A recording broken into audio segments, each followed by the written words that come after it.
Selamat malam, rekan-rekan Peka Kota 2024.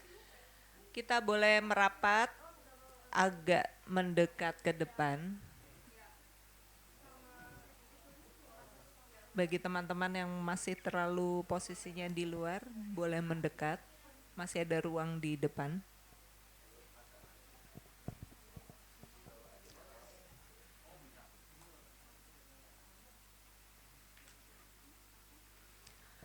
Tema kita pada malam hari ini adalah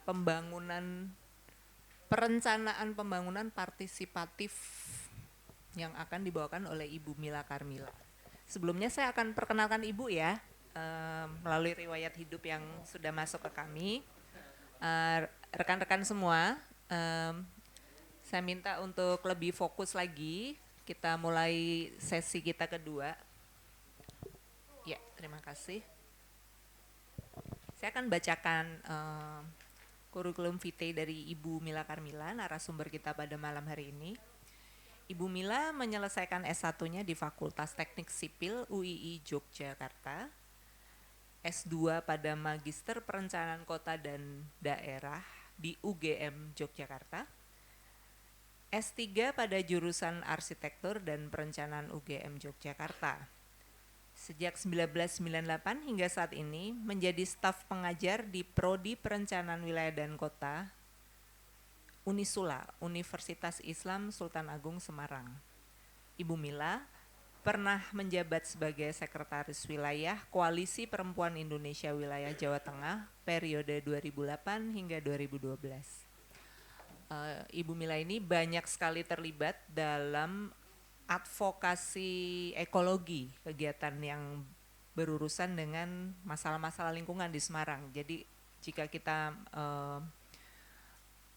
menelaah mengenai publikasi-publikasi tentang bencana ekologis di Semarang, maka nama Bu Mila ini bisa kita temukan di berbagai publikasi.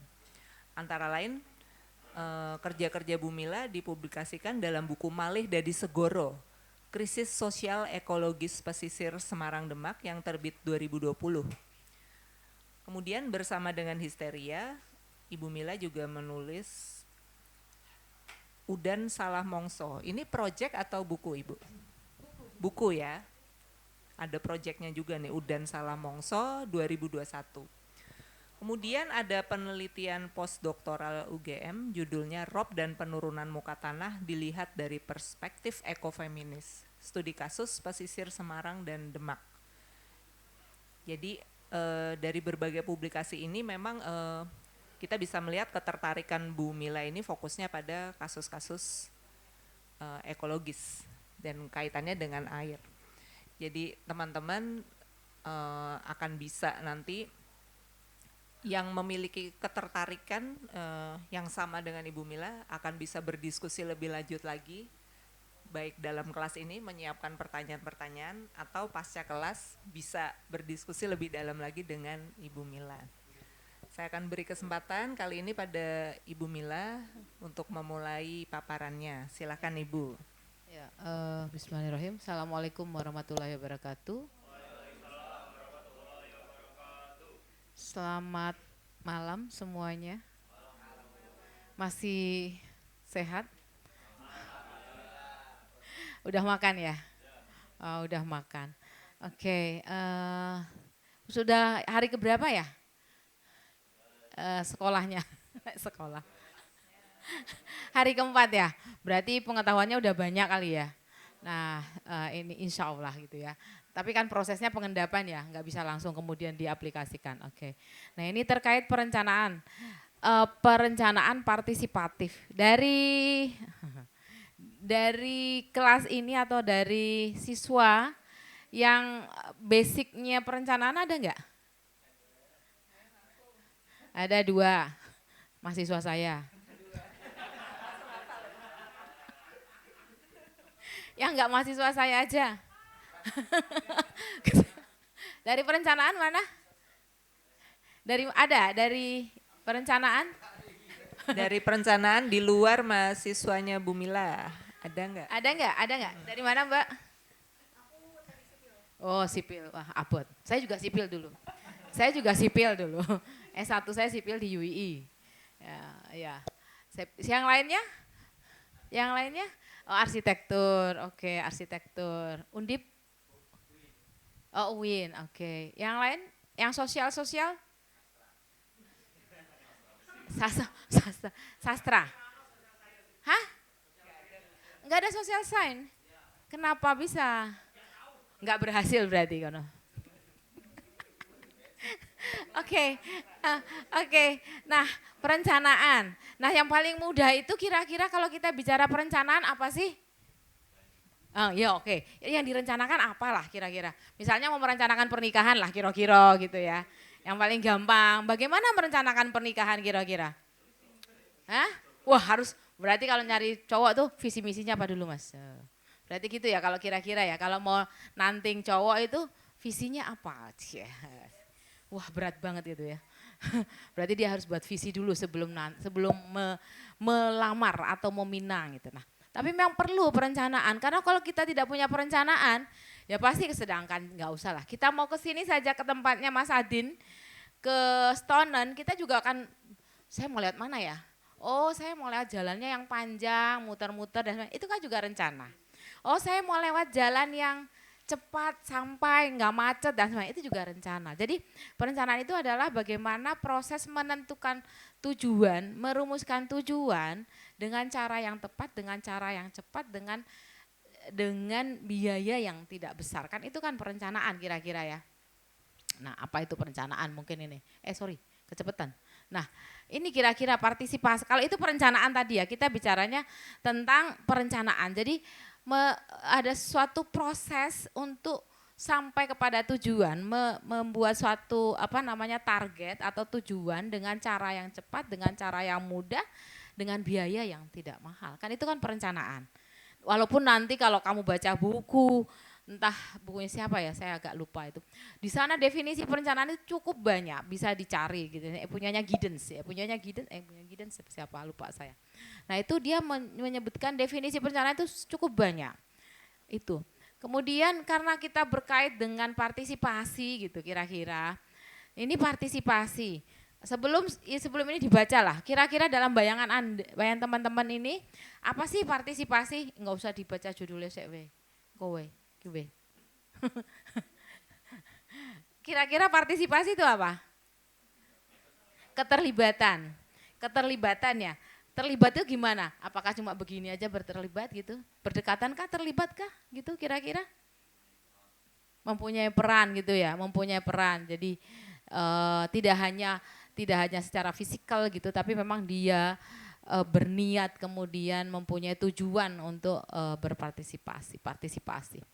Nah, perencanaan partisipatif ini, kenapa sampai ada perencanaan partisipatif? Mungkin ini saya mau nanya yang dari perencanaan berarti. Kuliah kayak ujian. Sekarang ada beberapa model perencanaan, Mbak. Siapa yang bilang 3 tadi? Ada berapa model perencanaan yang diketahui kira-kira apa Mbak? Apa perencanaan apa Mbak? Ya wes wong loro. Sebelum perencanaan partisipatif ini kan yang terbaru ya atau ya participatory planning. Tapi sebelumnya apa kan ada 2 lah model perencanaan. Apa? Top down sama bottom up. Kira-kira itu ya yang paling paradigma kita. Kalau perencanaan top down itu kan seperti desentralisasi ya. Jadi kalau misalnya ini paling tua umur berapa ya? Nanti kita cerita, saya cerita perencanaan mana gitu nggak tahu misalnya. Umur berapa paling lahirnya paling cepat siapa? Tahun piro? Oh 19 tahun. Ada yang tahu Terminal Bawen? Sekarang mungkin tahu ya. Tahu ya. Terminal Bawen gimana kondisinya? Pernah ke Bawen nggak tuh? Pernah lewat doang ya, tidak memperhatikan dengan seksama kira-kira. Nah, perencanaan Terminal Bawen atau misalnya nggak usah Terminal Bawen. Pernah ke Pasar Kobong? Sering lewat. Pernah tahu namanya pasar higienis? Lah tuh, ini orang mana ya? Boleh tahu kah kira-kira? Saya pengen tahu malahan. Dari mana Mbak? Dari sini wes. Sekondi. Dari mana? Aslinya? Cepu. Kamu? Demak. Kamu? Oh jauh. Ini Bandung atuh. Oh Pati terus. Pekalongan sana? Ungaran. Mbak? Oh jauh lagi. Oh Rano. Wong Semarang mana? Endi? Oh nggak ada ya? Oh ya susah nek ono kuwi. Berarti cerita ya aku percuma. Nah, nggak ada yang Semarang ya? Oh alah, ya Allah. Nah aku cerita Semarang nggak ada yang ngerti ya berarti toh ya. Lah, oke. Ada namanya pasar higienis di sana ya. Nah, besok kalau sempet ya. Pasar Kobong tahu tapi kan? Tahu ya, pasar Kobong yang ramai orang jualan. Nah, pasar higienis adalah salah satu pembangunan yang perencanaan yang top down. Kenapa top down? Karena direncanakan oleh pemerintah. Dan kalau ke sana sekarang itu juga mangkrak. Jadi kenapa perencanaan partisipatif diperlukan? Karena banyak pembangunan-pembangunan yang tidak tepat sasaran gitu. Misalnya pasar higienis, bawen, kemudian banyaklah misalnya yang baru ada pasar bulu lah. Pasar bulu juga sebenarnya itu tidak berhasil sebenarnya kalau dianggap sebagai salah satu pasar tradisional yang kemudian dirubah menjadi pasar modern kira-kira seperti itu. Itu juga tidak berhasil begitu karena perencanaannya adalah sifatnya adalah top down. Semua yang top down itu kan semua yang memikirkan adalah pemerintah gitu loh. Keterlibatan masyarakat itu sangat sedikit gitu. Jadi masyarakat itu hanya sebagai objek atau warga itu hanya sebagai objek. Jadi yang terjadi misalnya pasar higienis sampai itu padahal biayanya adalah sekitar 15 miliar. Bayangkan uangnya rakyat 15 miliar, pasarnya nggak dipakai sekarang. Karena kenapa ada yang nanya kenapa nggak dipakai Bu? Tidak dipakai karena apa? Karena dalam perencanaan misalnya teman-teman sipil ini mungkin besok kamu ke sana tugas akhirnya itu tuh diteliti tuh pasar higienis yang mangkrak gitu. Kenapa dia mangkrak? Karena sebenarnya teman-teman pedagang ikan itu tidak butuh tempat, karena kan dalam bayang pemerintah tuh semua yang bentuknya wah itu pasti akan didatangi orang, tapi ternyata pedagang nggak suka. Misalnya sebenarnya kalau Anda lihat di pasar Kobong itu kan lantainya kasar. Atau udah pernah ada yang ke Jepang kali ya. Ada apa namanya pasar ikan apa namanya di Jepang ki? Aku mau lali jenenge. Apa namanya? Yang besar kayak loh Mas. Enggak ada ya? Tsukiji Market. Tsukiji Market. Nah, itu pasar ikan terbesar di Jepang. Nah, sebenarnya pasar ikan itu tidak perlu lantainya yang halus seperti ini gitu loh. Tidak perlu, cukup yang kasar yang misalnya coba disemprot pakai semen gitu selesai. Tapi pemerintah tuh pengen supaya orang seneng, akhirnya dibuatlah lantainya yang licin. Itu semua bilang, lah ini nek lantainya licin berapa banyak ambulan yang lewat ya. Engkau sekali jalan kepleset, namanya air ikan itu kan air yang bercampur dengan sisi ikan, yang itu airnya adalah licin. Nah kalau jalan kepleset, jatuh, bawa lagi ambulan, jatuh, habis dong. Jadi itu nggak dipikirkan oleh pemerintah hal seperti itu. Yang kedua itu juga perilaku. Jadi pedagang ikan asin itu tidak boleh menaruh ikan asinnya di lantai seperti ini karena akan rusak. Itu juga tidak perilaku itu tidak dipelajari oleh pemerintah pada saat membuat suatu bangunan. Jadi sekarang tuh mangkrak. Bahkan kamu tahu nggak penghasilannya pasar Kobong per malam untuk satu pedagang ikan itu sekitar 2 miliar. Udah ada yang penelitian belum? Urung toh. 2 miliar, satu pedagang bukan satu pasar. Satu pedagang itu 2 miliar. Nah, karena kan tontonan ikannya mereka. Itu kan dibawa lagi kemana. Bah, itu mereka mau ditaruh di lantai 2 dan sebagainya. Padahal yang dibawa bukan ikan sak kresek 2 kresek. Dia pakainya bukan cuma drum tapi yang cold storage yang agak besar itu kan seperti itu. Itu kan nggak bisa, nggak ada lift terus suruh pakai apa? Lift ukurannya berapa yang harus masuk? Nah itu nggak dipikirkan oleh pemerintah. Sehingga muncullah perencanaan partisipatif. Kedua, kenapa muncul perencanaan partisipatif adalah karena ternyata di dalam perencanaan itu bias juga. Ternyata pada saat perencanaan ikutsertaan warga itu sangat sedikit. Jadi akhirnya apa namanya? Masyarakat itu tidak belajar untuk merencanakan wilayahnya. Taunya ya sudahlah terserah pemerintah mau dibangun apa dan sebagainya. Yang terjadi ya seperti itu. Misalnya pernah juga ada kasus di Papua, ini ceritanya lucu. Mereka menganggap pemerintah menganggap kalau dibuatkan jamban gitu ya, pasti mereka akan pakai jamban itu gitu. Dibuatkanlah seluruhnya jamban karena pemerintah pengen orang hidup layak, sanitasi, higienis dan sebagainya. Ternyata orang Papua nggak mau pakai itu. Akhirnya itu menjadi monumen aja, ditaruh aja di rumah mereka, tetap aja buang air di kali. Karena pemerintah tuh tidak belajar perilaku ya, hanya belajar iki, butuh ini, butuh ini. Cuma itu yang dipelajari, tapi perilaku tidak pernah dipelajari oleh pemerintah. Akhirnya banyak yang uang yang kemudian hilang dan tidak berhasil. Nah, ini kira-kira definisinya partisipasi. Itu bisa menjadi alat, bisa menjadi tujuan untuk membentuk bagian dan kultur, membuka jalan bagi tercapainya hak asasi manusia. Jadi kan ya karena kita belajar untuk kemudian mendengarkan orang, kemudian menyampaikan pendapatnya. Bahkan mungkin di sini ada yang pernah ikut musrembang nggak? Apa kuwi musrembang? Coba apa ada yang tahu nggak? Sebelum saya tanya dulu lebih panjang. Musrembang tahu nggak? Siapa yang bilang? Mana? Apa Mas? Musyawarah Rencana Pembangunan. Musyawarah Rencana Pembangunan. Jadi musyawarah rencana pembangunan itu jadi awal sekali perencanaan dilakukan gitu ya. Jadi sebenarnya kalau teman-teman misalnya pulang kampung gitu ya sekali-sekali bolehlah ikut musyawarah rencana pembangunan agar mengetahui sebenarnya wilayah saya itu besok mau dibangun apa ya, kira-kira seperti itu. Jadi jangan terkaget, loh kok ada ini ya, loh kok ada ini ya. Karena kita nggak ikut gitu. Tapi kalau kita ikut, kita bisa mengetahui rencananya sesuai atau tidak. Kita juga bisa mengawal rencana itu benar atau tidak, atau bisa memberikan kira-kira tanggapan, rekomendasi dan sebagainya. Pak nggak perlu misalnya ini, tapi yang ini. Karena kan teman-teman misalnya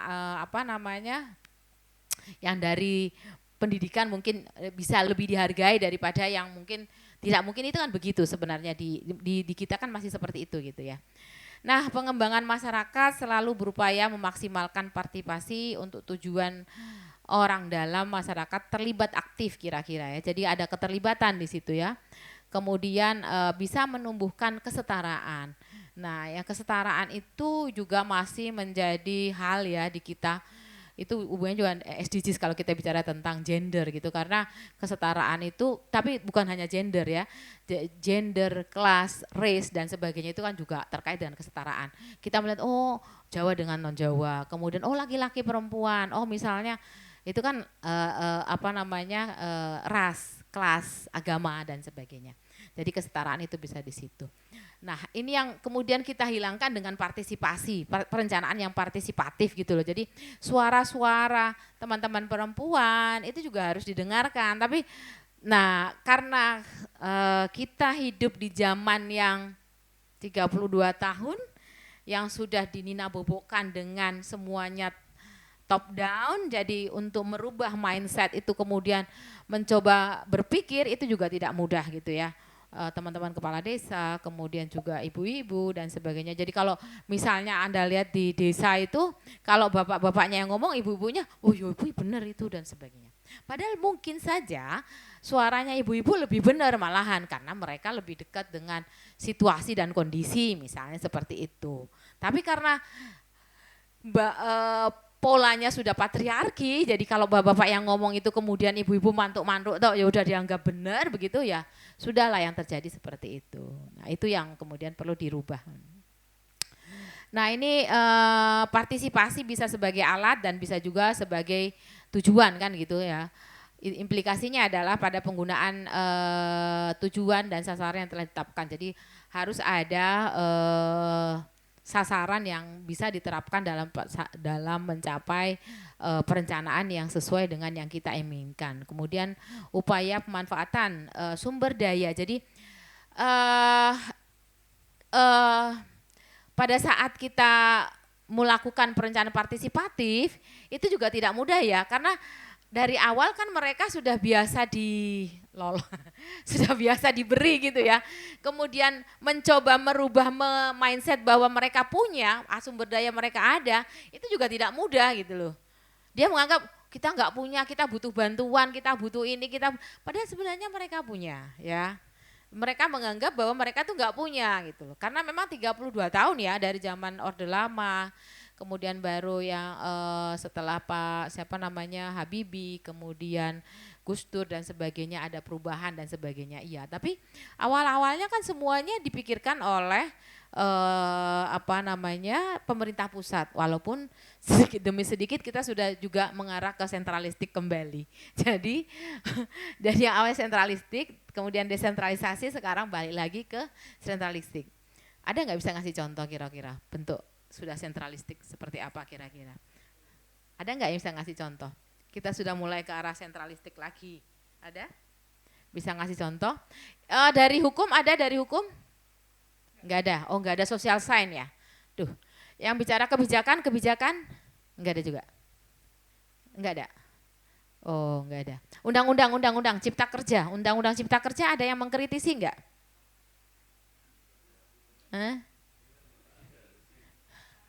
Ada yang mengkritisi Undang-Undang Cipta Kerja? Nggak ada ya? Nggak ada.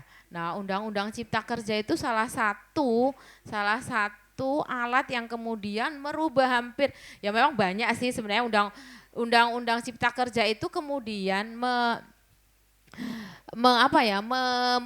membuat undang-undang yang sekitar mungkin berapa ya, regulasi itu sekitar 2000-an kemudian hanya menjadi Undang-Undang Cipta Kerja. Tapi Undang-Undang Cipta Kerja sekarang itu juga sebenarnya pelan-pelan itu membuat kita tersentralisasi kembali. Banyak hal yang kalau Anda lihat di dalam undang-undang, karena mungkin tidak belajar tentang undang-undang ya, misalnya undang-undang terkait dengan undang-undang perencanaan Undang-undang pengelolaan penataan pesisir dan pulau-pulau kecil, di mana awalnya bahwa nelayan itu adalah masing-masing wilayah, misalnya kabupaten itu punya wilayah tangkap. Sekarang nelayan itu adanya kemudian dengan undang-undang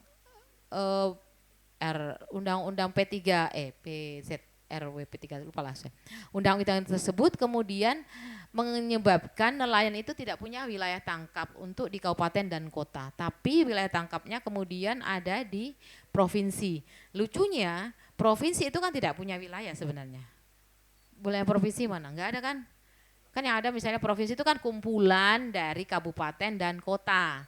Yang punya nelayan siapa? Kabupaten dan kota. Tapi yang punya wilayah tangkap adalah provinsi. Ya aneh ya.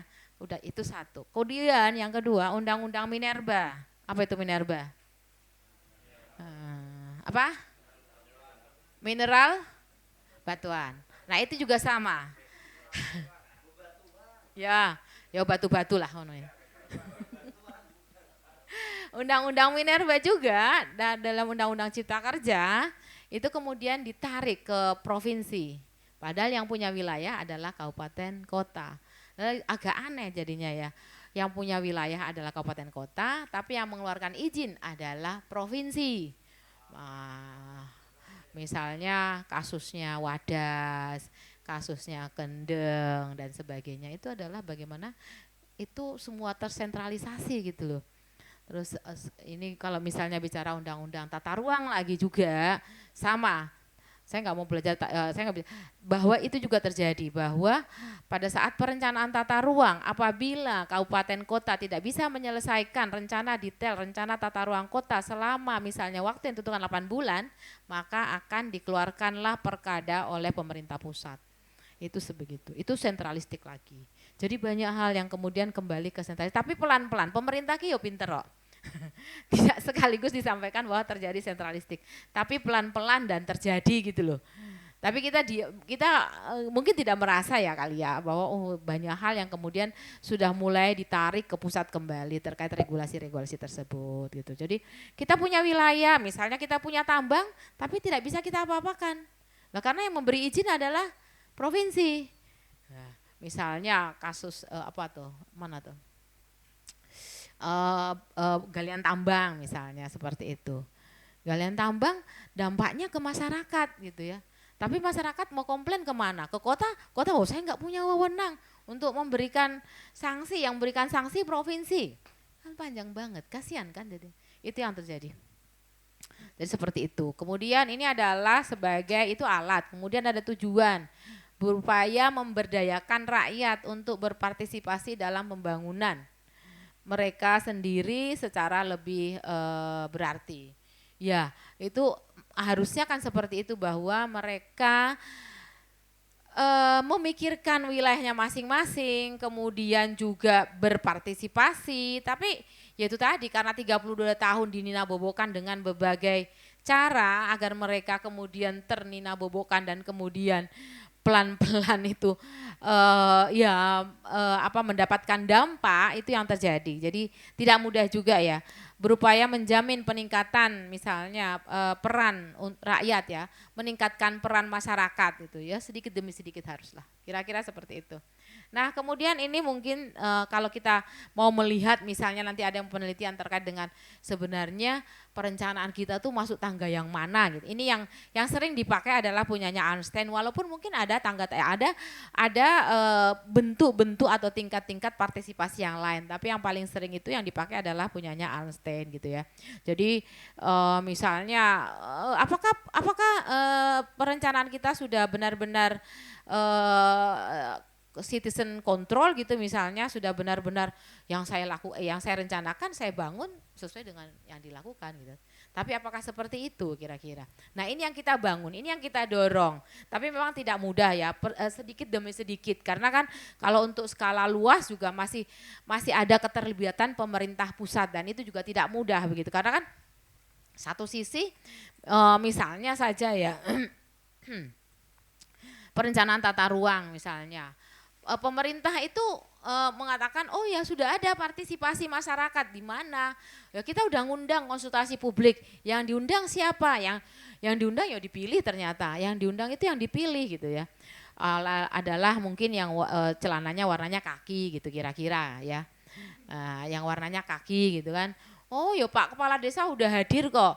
Terus kalau misalnya lihat NGO ya, oh NGO yang ini plat abang kira-kira, ngerti lah kira-kira.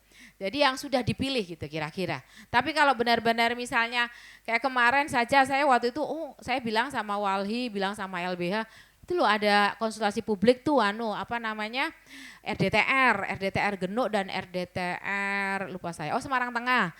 Itu ya akhirnya mereka datang, tapi tidak diberi juga ruang untuk menyampaikan pendapat, selalu nggak diberi gitu. Jadi cuma mereka katanya konsultasi publik, tapi yang lebih banyak ngomong mereka. Itu juga sebenarnya jadi salah ya. Pada satu sisi dia mengatakan ini konsultasi publik, artinya kan mereka itu mendapatkan masukan dari publik kan gitu kan. Itu kan idealnya. Tapi malah kebalik, mereka menyampaikan semua rencananya itu gitu ya.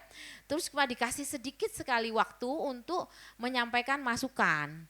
Dan itu yang terjadi. Jadi kalau mau melihat tangga partisipasi, mulai dari yang non participation sampai dengan yang citizen control. Tapi yang di tengah-tengah tokenism itu yang semu dan sebagainya ada juga, kira-kira seperti itu. Jadi itu yang terjadi. Jadi kalau ada yang apalagi cuma saya nyebar undangan kemana-mana, misalnya saya udah sampaikan kok ini saya sudah sosialisasi perencanaan ini, saya sudah sosialisasi, Tapi kan tidak cukup hanya dengan sosialisasi, tapi untuk mendapatkan masukan, tanggapan dan sebagainya. Nah, musrembang pun sebenarnya seperti itu. Makanya kenapa musrembang itu tidak pernah berubah dari waktu ke waktu, kemudian rencananya hanya itu-itu saja.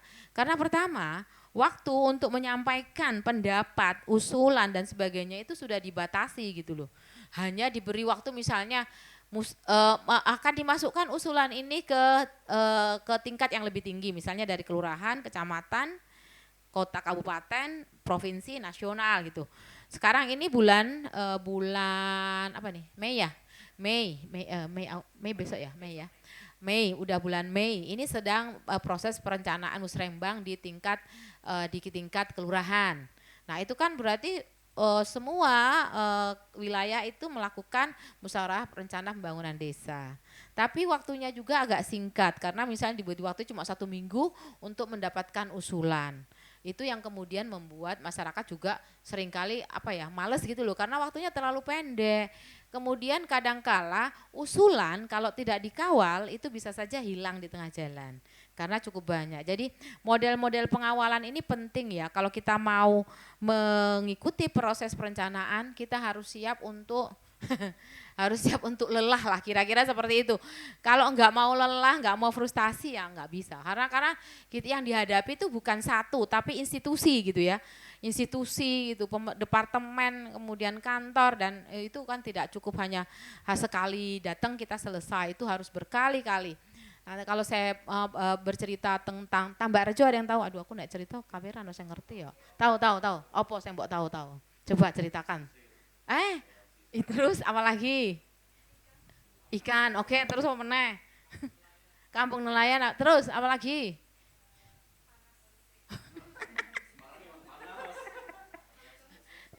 Apa meneh? Apa lagi? Apa? Konflik apa? Ya oke. Ya, jadi Tambak Rejo saja ya. Kasus Tambak Rejo itu 2019. Kalau Anda boleh googling itu ya, penggusuran Tambak Rejo 2019 itu di bulan Mei pas bulan puasa. Itu tidak ada pemberitahuan, langsung digusur. Anda bisa bayangkan bagaimana kesulitan teman-teman yang ada di Tambak Rejo. Awalnya ada 180-an, kalau nggak salah 180-an kakak yang digusur di pinggir dari banjir kanal karena dianggap sebagai sempadan gitu ya. Nah kemudian akhirnya kita mengawal, jadi proses penggusuran oke, terus kemudian kita kawal, kemudian ini bagaimana teman-teman nggak mau pindah, pertama disuruh pindah ke rusun di Kudu, tahu Kudu? Mana? Di? Betul, pinter. Betul. Berarti jalan-jalan berarti. Oh, cedak Demak ya berarti. Oh, Meranggen ya. Cedak. Betul, Prencen. Nah, mau dipindah ke situ. Kalau misalnya Anda nelayan, disuruh pindah ke Kudu mau enggak? Iya toh ya. Oke, mau, oke. Yang lainnya saya pengen dengar yang lain. Ini perempuan, ini voice of perempuan. Hah? Siapa?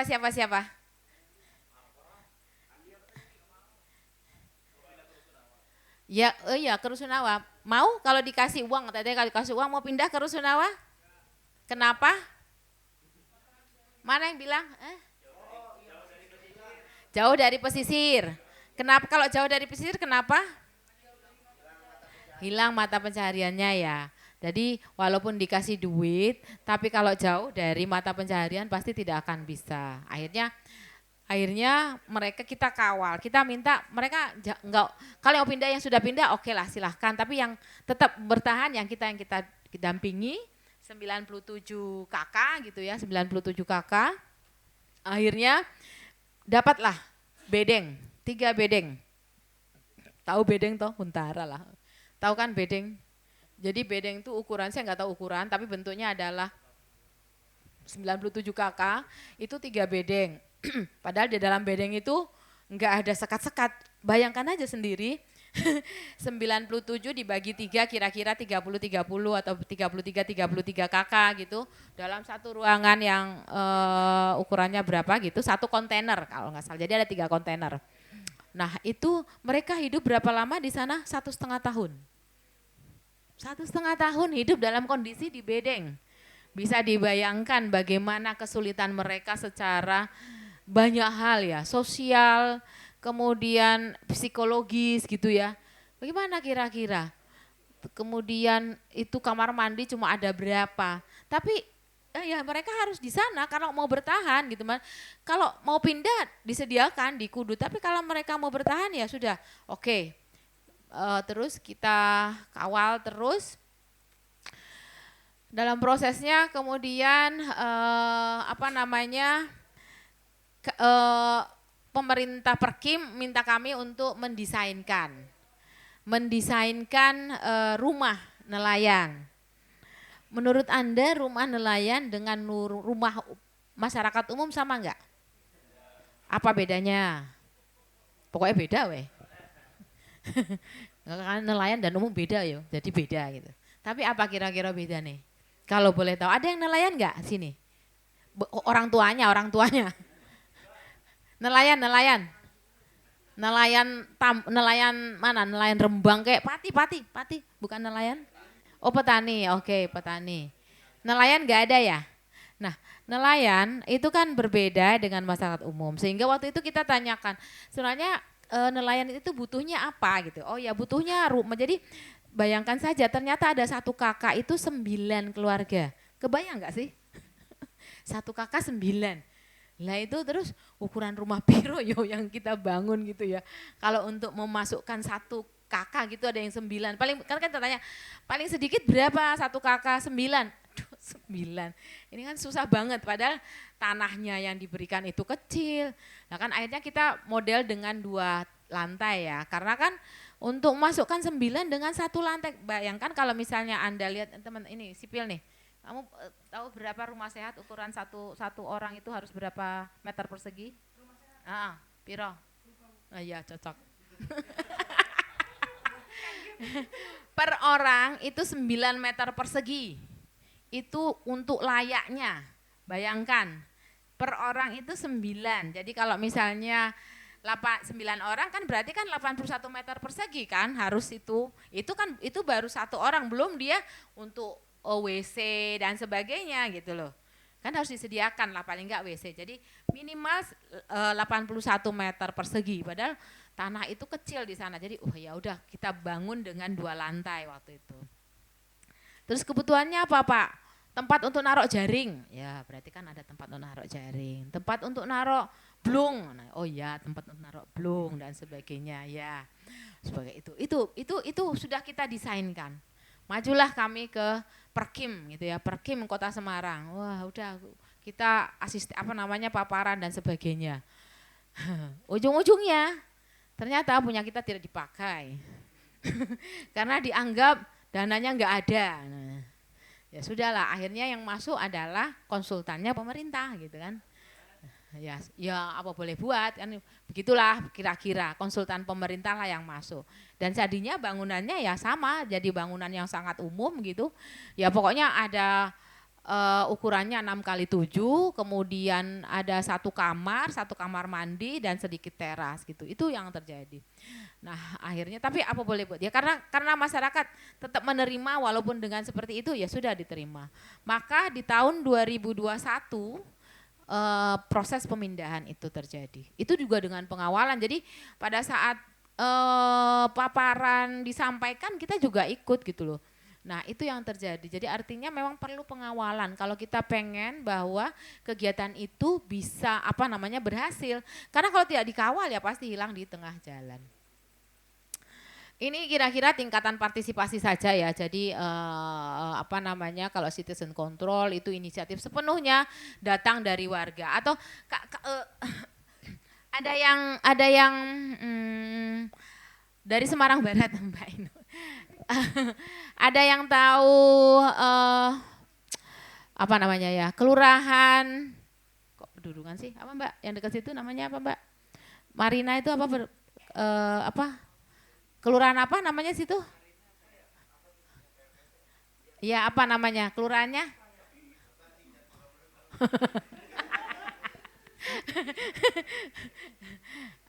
Nggak tahu ya. Oke, saya juga lupa. Tapi oke lah, saya ingin mengatakan bahwa P5L itu kalau bisa di searching di situ adalah salah satu kelompok masyarakat yang berhasil melakukan yang namanya citizen control, benar-benar sepenuhnya kegiatan itu dikelola oleh masyarakat. Tapi memang jadi bukan yang sana lagi yang perumahan wong sugih kuwi lho. Marina. Ono kidul-kidule gitu lah. Aku lali, bukan Pedurungan tapi apa ya? P juga oh. Aku lupa lah pokoknya itulah. Jadi di P5L itu adalah salah satu bukan organisasi yang bisa mengelola. Awalnya mereka itu merasakan banjir dari tahun 2006 ya. Karena kan hampir semua di pesisir ya, itu banjir. Tapi dengan pengelolaan yang baik, mereka itu bisa menciptakan, jadi awalnya mereka juga kalau sudah sering banjir, rumah itu kan harganya turun. Kemudian harga rumah itu menjadi turun, tidak ada orang yang mau tinggal dan sebagainya. Awalnya begitu. Tapi kemudian mereka bisa mengelola bahwa bagaimana agar kawasan ini bisa kembali seperti semula. Itu mereka jadi membentengi wilayahnya itu dengan pompa. Kan lokasi banjir. Pemerintah itu punya pompa 2 di sana, tapi ternyata 2 itu kurang. Akhirnya mereka menambah 7 pompa lagi. Jadi akhirnya memang benar kawasan itu naik lagi vitalitasnya. Jadi yang kawasan awalnya adalah kumuh, kemudian berubah menjadi tidak kumuh. Tapi dengan cara apa? Mereka iuran. Jadi di sana itu ada sekitar, kalau tidak salah itu, mereka mengatakan ada sekitar 4.000 rumah kalau nggak salah. 4.000 rumah. Jadi mereka modelnya iuran, tapi iuran berdasarkan misalnya luasan rumah dan sebagainya. Dan itu iurannya berhasil gitu loh. Kalau apa Mas? Kalau iya, karena kebetulan mereka yang tinggal di sana juga bukan orang yang kemudian tidak mempunyai dana, tapi orang-orang Cina-Cina yang orang-orang kaya. Jadi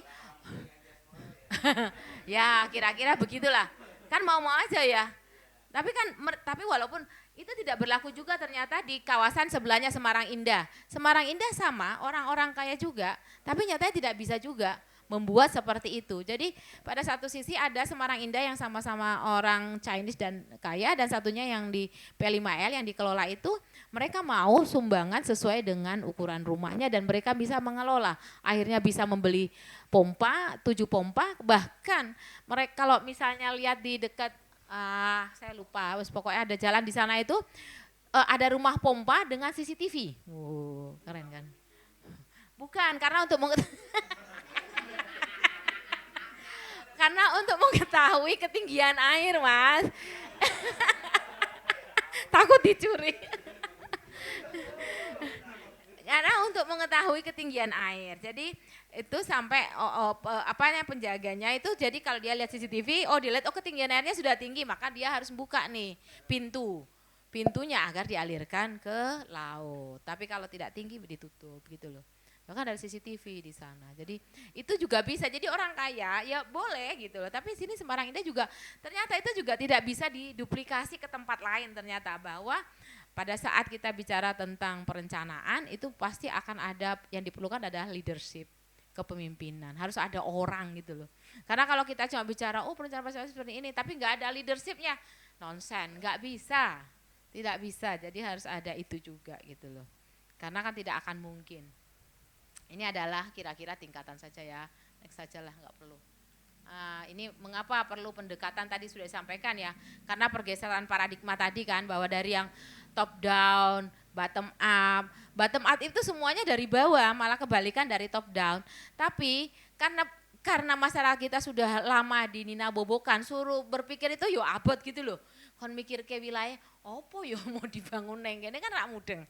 Jadi perlu ada pendekatan, tetap ada orang luar tapi kemudian sifatnya adalah fasilitator, mediator dan sebagainya. Kemudian teman-teman di warga itu adalah menyampaikan apa yang mereka punyai, apa yang mereka inginkan. Tadi sampaikan, oh visinya, oh pengen menjadikan kampung wisata apalah gitu. Boleh, tapi kan butuh fasilitator. Jadi tidak bisa hanya kemudian semuanya top down dan semuanya top down dan bottom up, tapi harus ada yang tengah-tengah yang kemudian bisa meramu antara apa yang diinginkan oleh masyarakat dengan kemudian dibantu oleh fasilitator. Nah itu kan yang terjadi, jadi dari menjadi kira-kira penerima, warga dan sebagainya. Informasi itu juga menjadi penting, kemudian terkait dengan karena kita butuh bahwa perencanaan itu sifatnya harusnya sustain gitu ya, jangan hanya kalau kita berpikir sebagai pemerintah kan tidak sustain, karena pemerintah itu kan by project ya, selesai project ya selesai, mau besok rusak ya karepmu tak bangun meneh ngono kan, tahun depan ya aku entuk duit meneh kan, bangun lagi kan ngono kuwi to. Kan itu yang paradigmanya kan begitu kan pemerintah, enggak ada pemerintah tuh ora apa-apa ding. Ono ya rapopo. Ada caleg ya. Jadi itu paradigmanya pemerintah gitu. Paradigmanya pemerintah kan by project semua gitu. Bangun apapun, ya 1 tahun selesai, 1 tahun anggaran selesai. Mau besok ini rusak, hancur dan sebagainya, malah beneran aku entuk duit meneh, nggo bangun meneh kan gitu ya.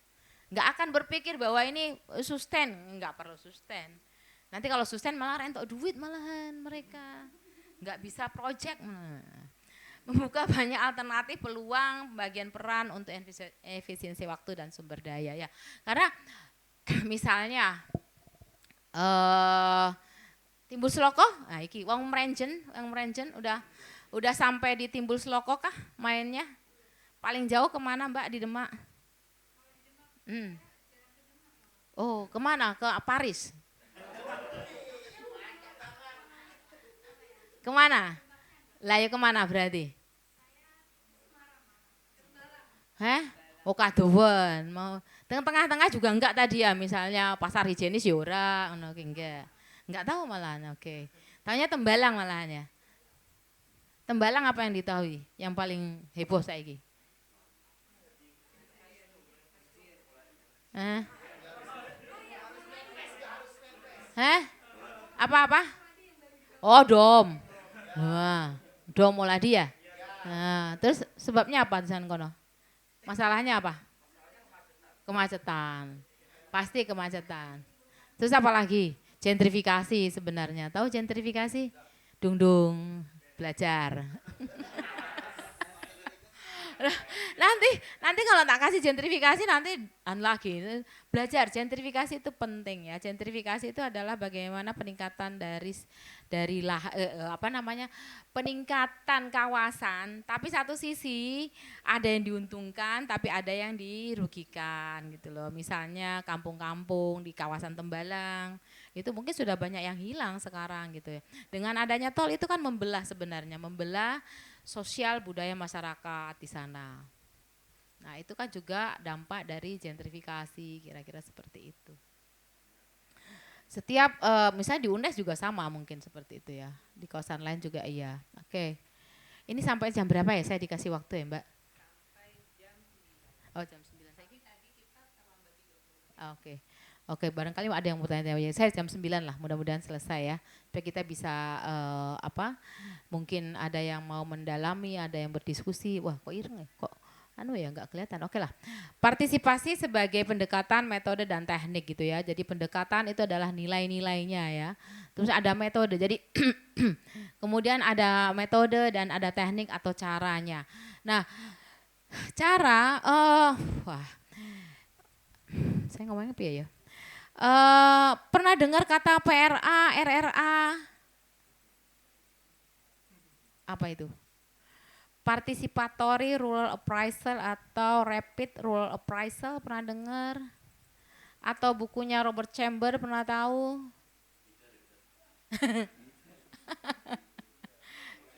Enggak ya? Apa? Oh Dekacing, arsitek ya. Dekacing. Tapi masa nggak pernah ada perencanaan arsitek yang partisipatoris gitu? Belum. Wah, bukunya Dekacing itu kan lebih pada 5 elemen apa 3 elemen ya? Hah? Ayo Dekacing yang bukunya yang mana? Judulnya apa? Oh ya wes. Ya wes. Nah, di dalam pendekatan itu kan nilai-nilai umum ya, berarti tadi transparansi, keterwakilan. Ya, jadi kita itu yang tidak terjadi sebenarnya kalau dia jadi pendekatan, misalnya partisipatoris sebagai pendekatan, itu pendekatannya adalah transparansi, kesetaraan. Kemudian kita mau menjadi pendengar, itu kan tidak mudah sebenarnya begitu loh untuk melakukan perencanaan yang partisipatoris atau perencanaan yang partisipatif itu butuh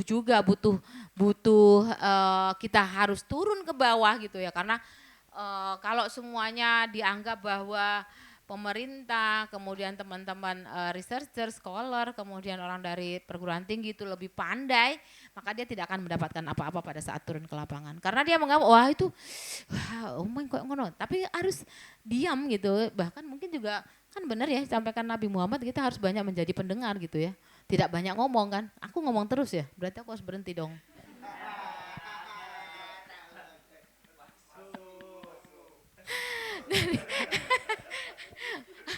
Jadi pendengar gitu ya, harus jadi pendengar gitu.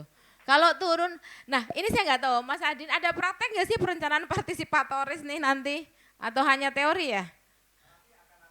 Praktek. Oke ya, oke. Nah itu perlu, jadi perlu juga praktek karena kalau teori aja, kamu pulang mesti lupa deh. Kamu praktek aja lah, lupa. Jadi perlu praktek juga untuk belajar mendengarkan gitu loh, keluhan, masukan, apa yang diinginkan tadi visi gitu misalnya. Visi kampung ki apa toh? Itu pendekatan ya. Kemudian metode itu adalah apa namanya? Keseluruhan rencana, tahapan dan sebagainya. Kemudian cara atau teknik itu yang saya sampaikan tadi bahwa dipunyanya di buku dari Robert Chamber yang judulnya apa sih? Bekerja bersama atau apa saya agak lupa, tapi bukunya Robert Chamber. Di dalam buku Robert Chamber itu ada 12 teknik. Ada 12 teknik terkait dengan perencanaan partisipatif ya. Mulai dari kalender musim, mulai dari diagram Venn, mulai dari transek, kemudian apalagi itu ada 12 lah, saya agak lupa, pemetaan dan sebagainya. Itu ada di dalam bukunya Robert Chamber kalau misalnya Anda mau membaca itu. Tapi kalau bukunya yang pembangunan dari belakang itu enggak ada. Memang kalau yang modulnya langsung, modul PRA-nya itu ada. Saya agak lupa judulnya, tapi punyanya Robert Chamber. Tapi bukunya Robert Chamber yang lain adalah pembangunan dari belakang. Kalau Anda buka misalnya, itu lebih bercerita tentang bagaimana proses terjadinya kemiskinan gitu ya. Itu bukunya Robert Chamber gitu ya, terkait dengan itu ya. Oke. Nah, memahami prinsip dan tahapan perencanaan partisipasi, kira-kira seperti itu. Ini metode perencanaan. Bagaimana caranya? Misalnya warga memiliki inisiatif dan solusi yang bisa dikembangkan. Jadi harus seperti itu. Jadi usahakan jangan memberikan solusi. Urung-urung, saya tak ingin solusi ini. Lah kamu nggak memberikan kesempatan kan kepada mereka. Memang kelihatannya kalau mau jadi fasilitator itu mungkin kayak guru TK kali ya. Ya pelan sabar-sabar, anak-anak hari ini kita belajar tentang ini, kira-kira begitu. Jadi nggak boleh tiba-tiba datang kemudian memberikan solusi, biarkan saja mereka berdiskusi kemudian. Nah pada saat ini saja kalau Anda lihat ya, kalau misalnya ada Pak Kepala Desa dan ada warga, itu masyarakat itu rasanya kok mau ngomong kio sungkan gitu ya. Pokoknya apa yang diomongkan Pak Kepala Desa itu mesti bener kabeh. Padahal orang tentu bener kan. Tapi kalau yang namanya Pak Kepala Desa saya ngomong ya udah orang semua diam. Maka perlu seorang fasilitator kemudian membungkam, bukan membungkam. Misalnya memberikan kesempatan kepada yang lain juga untuk menyampaikan masukan, gagasan, tanggapan dan sebagainya. Warga memahami manfaat, informasi serta proses kegiatan. Nah ini harus aktif, kemudian selain itu juga harus gender ada kesetaraan antara perempuan dan laki-laki. Jangan sampai pada saat berdiskusi tentang kampung, pada saat berdiskusi tentang wilayah, kok semuanya cowok semua gitu. Nah ini harus mulai, ini harus seimbang gendernya, laki-laki perempuan itu harus sama gitu. Bahkan memang kalau LPMK dan BPD cuma 30% gitu ya. Di dalam keanggotaannya mengatakan anggota BPD minimal 30% keterwakilan perempuan. Ya sama dengan apa kayak undang-undang apa? Affirmative action ya. Undang-undang pemilu kan, 30% keterwakilan perempuan. Ya kalau bisa 50% itu lebih baik gitu ya. Warga menjadi pelakunya, objeknya, subjeknya gitu ya, berkontribusi penuh, kemudian kapasitas dan kemudian warga itu bisa meningkat gitu. Memang tidak mudah ya, tidak mudah kemudian karena beberapa kasus juga sama. Waktu ada contoh yang bagus, ada juga contoh yang tidak baik. Misalnya pada saat kita membantu apa namanya proses kan di Kendal waktu itu kami melakukan apa ya peningkatan kualitas lingkungan dengan pengolahan sampah rumah tangga dengan menggunakan keranjang Takakura. Ada yang tahu? Tidak mesti. Tidak. Ya. Keranjang Takakura.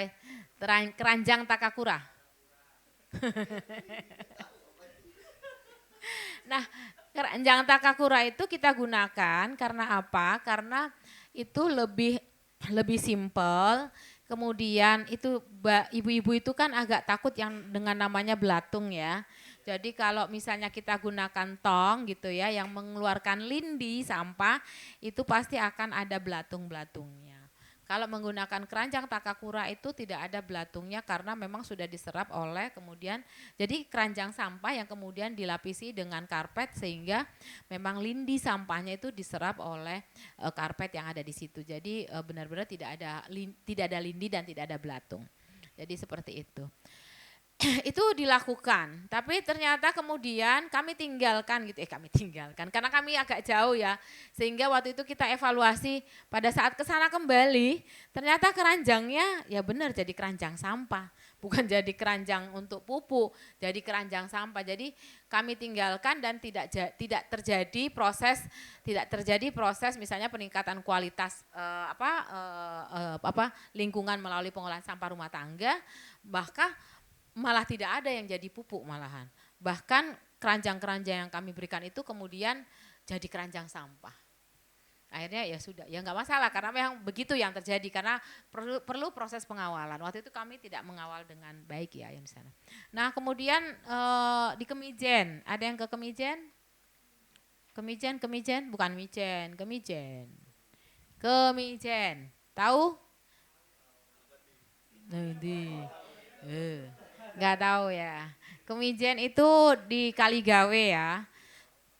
Kaligawe pas di depan itu yang kemarin jembatan yang baru dibangun itu. Nah itu adalah Kemijen. Jadi di Kemijen juga kami coba dengan peningkatan kualitas melalui keranjang Takakura, tapi berhasil di sana. Karena apa? Kenapa berhasil di sana? Karena ternyata di sana ada orang yang memang senang mengolah sampah gitu ya.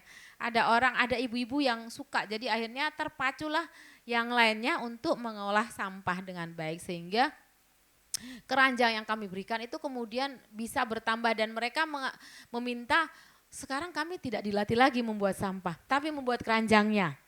Karena mereka pengen supaya ini bisa kemana-mana. Akhirnya kami latih dengan pembuatan keranjang. Waktu itu memang ada satu juga warga yang bisa membuat keranjang itu sehingga akhirnya berkembang.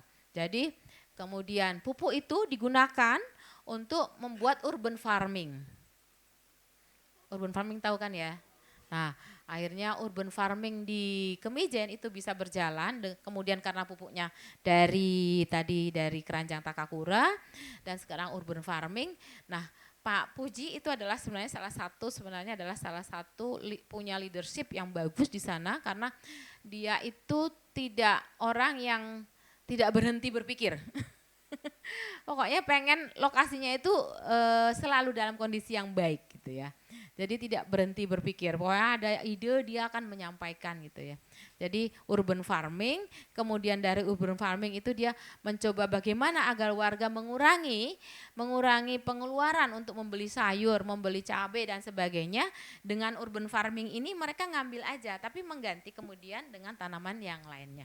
Itu terjadi juga jadi seperti itu di Kemijen. Tapi itu tadi bahwa fasilitator itu cuma sebentar tapi kemudian harus ada leadership yang di dalam yang kemudian mendorong agar itu bisa berjalan dengan baik.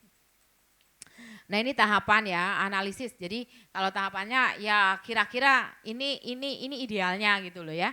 Idealnya seperti ini. Misalnya tahapan melakukan analisis permasalahan. Saya pikir mungkin teman-teman yang dari perguruan tinggi kan rasanya sudah melakukan ini semua kan ya. Kalau mau apapun kan gitu melakukan analisis permasalahan, melakukan analisis tujuan, analisis alternatif kira-kira, analisis pihak terkait atau stakeholder gitu ya, menyusun matrik perencanaan program, kemudian menyusun rencana kegiatan dan kerangka pemantauan gitu kira-kira. Itu yang ideal. Tapi kan mungkin juga tidak bisa berjalan seperti ini secara ideal. Bisa saja mungkin melompat dari beberapa hal, misalnya tidak perlu dengan analisa pihak terkait karena memang itu hanya dilakukan untuk kegiatan yang ada di dalam saja, hanya untuk wilayah, kecuali misalnya ini adalah program dari pemerintah misalnya seperti itu yang harus diinisiasi ke kawasan, sehingga kita harus melihat pihak-pihak mana saja yang terkait dengan program tersebut, karena kita harus memetakan ya bagaimana pengaruh dari setiap organisasi atau setiap stakeholder di dalam program tersebut. Jadi kita harus mengetahui seperti itu. Kemudian ini kenapa nih? Nah, tahapan perencanaan partisipatif sama tadi analisis dan sebagainya, jadi bisa bersifat fleksibel kan tadi saya sampaikan, bisa saja tidak berjalan step by step seperti itu, bisa meloncat dan sebagainya tergantung kondisi dan situasi di masing-masing wilayah gitu ya. Nah, itu yang terjadi seperti itu. Nah, ya nanti mungkin pada saat teman-teman berpraktek mungkin baru bisa merasakan bagaimana atau melakukan pendekatan partisipatif untuk melihat sebenarnya apa yang diinginkan oleh masyarakat di dalam kawasannya. Nah, ini adalah analisis permasalahan ya, misalnya pemetaannya spasial non spasial ya. Kalau misalnya teman-teman dari perencanaan atau yang lainnya mungkin juga sudah bisa ya baca peta, itu ada peta manual, peta digital. Ada yang familiar dengan peta perpetaan, ArcGIS dan sebagainya? Ayo ya. Pakai apa? Pakai apa? AutoCAD ya? Oh, AutoCAD. Enggak ArcGIS ya? Oh, enggak ya, karena dia arsitek ya. Arsitek mungkin lebih banyak ke ArcGIS atau ya ArcGIS aja ya. Paling enggak itu SketchUp gitu ya, Lumion dan sebagainya itu ya. Oke, ya. Kalau yang teknik sipil dia juga AutoCAD ada, atau yang terbaru pakai apa? Oh, Revit ya. Oh, pakai Revit dia malahan. Oke. Pakai Revit dan sebagainya.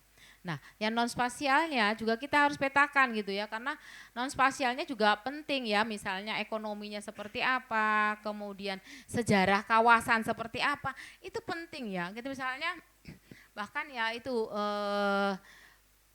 sejarah kawasan, jadi misalnya kenapa mereka bertahan di sana, itu kita harus tahu persis mengapa gitu ya. Kalau kita tidak membahas terkait sejarahnya, maka Anda tidak akan bisa maka dengan mudah Anda mengatakan, oh ya udah pindah aja, enggak ada yang dipertahankan. Tapi kalau Anda mengetahui sejarah, kondisi sosial, budaya, maka teman-teman fasilitator tidak akan dengan mudah meminta mereka untuk pindah. Karena sebenarnya ada yang namanya place attachment gitu ya, ada namanya keterikatan dengan wilayah gitu ya.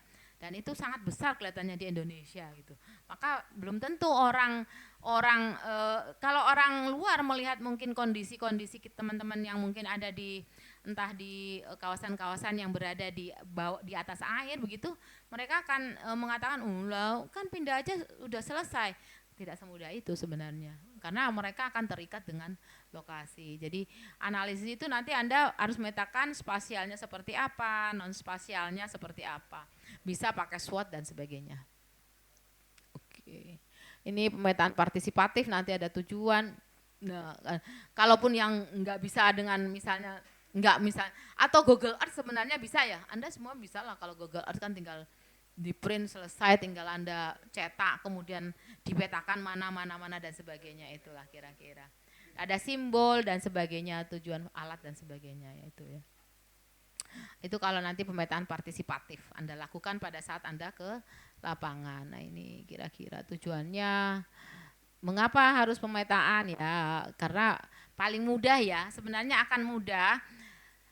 Ya jangan mereka yang disuruh, Anda bawa peta kemudian Pak mana lokasi yang misalnya sering didatangi kalau misalnya kita membangun wisata. Oh di sini, terus ada enggak tempat-tempat yang penting untuk diteliti misalnya. Kenapa dan sebagainya. Dipetakan saja kemudian, memetakan, memahami bersama, melihat adanya hubungan antara hal yang dipetakan itu, membantu seluruh warga karena dengan peta itu lebih mudah sebenarnya ya. Kalau dengan deskripsi itu kan susah ya, tapi dengan peta kan mereka bisa melihat, bahkan kalau Anda salah dia bisa membenarkan karena mereka tahu persis terkait dengan wilayahnya, seperti itu. Jadi akan sangat mudah, misalnya jalan bagaimana gitu ya kira-kira. Ada apa di sana, mereka tahu persis.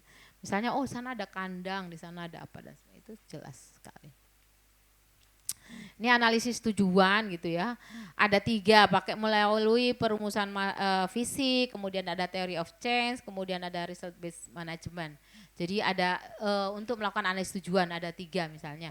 Visi ya misalnya Anda menanyakan kira-kira punya rencana apa 10 tahun yang akan datang, misalnya seperti itu. Itu kan untuk mengetahui sebenarnya mereka punya visi enggak ke depan. Oh saya pengen kampung saya 10 tahun ke depan tuh jadi kawasan wisata misalnya.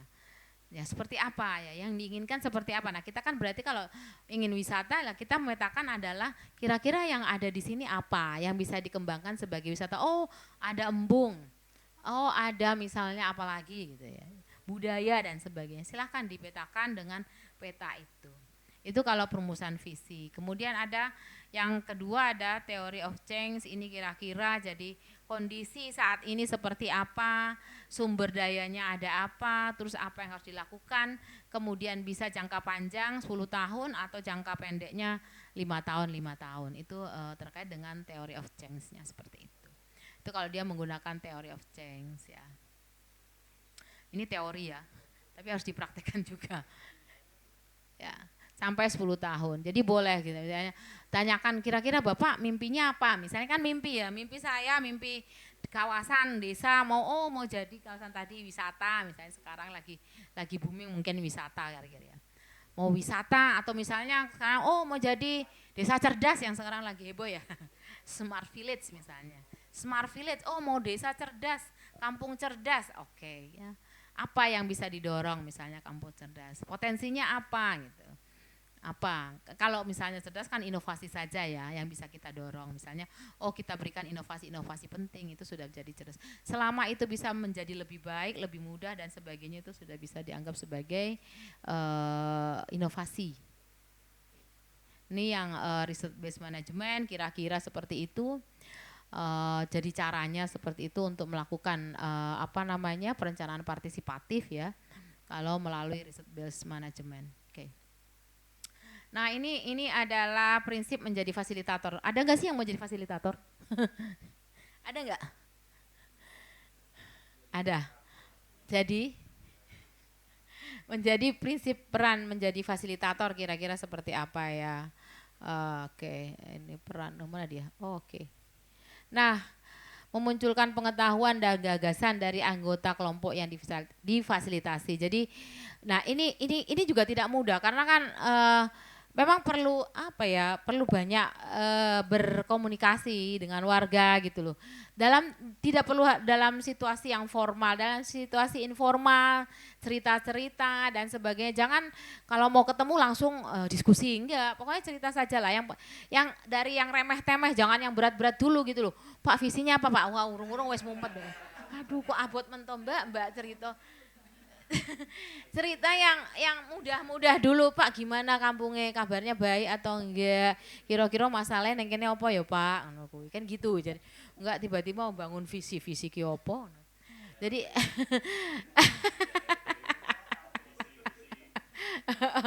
Lah ini tadi mau nyari pendamping pakai visi misi juga malahan.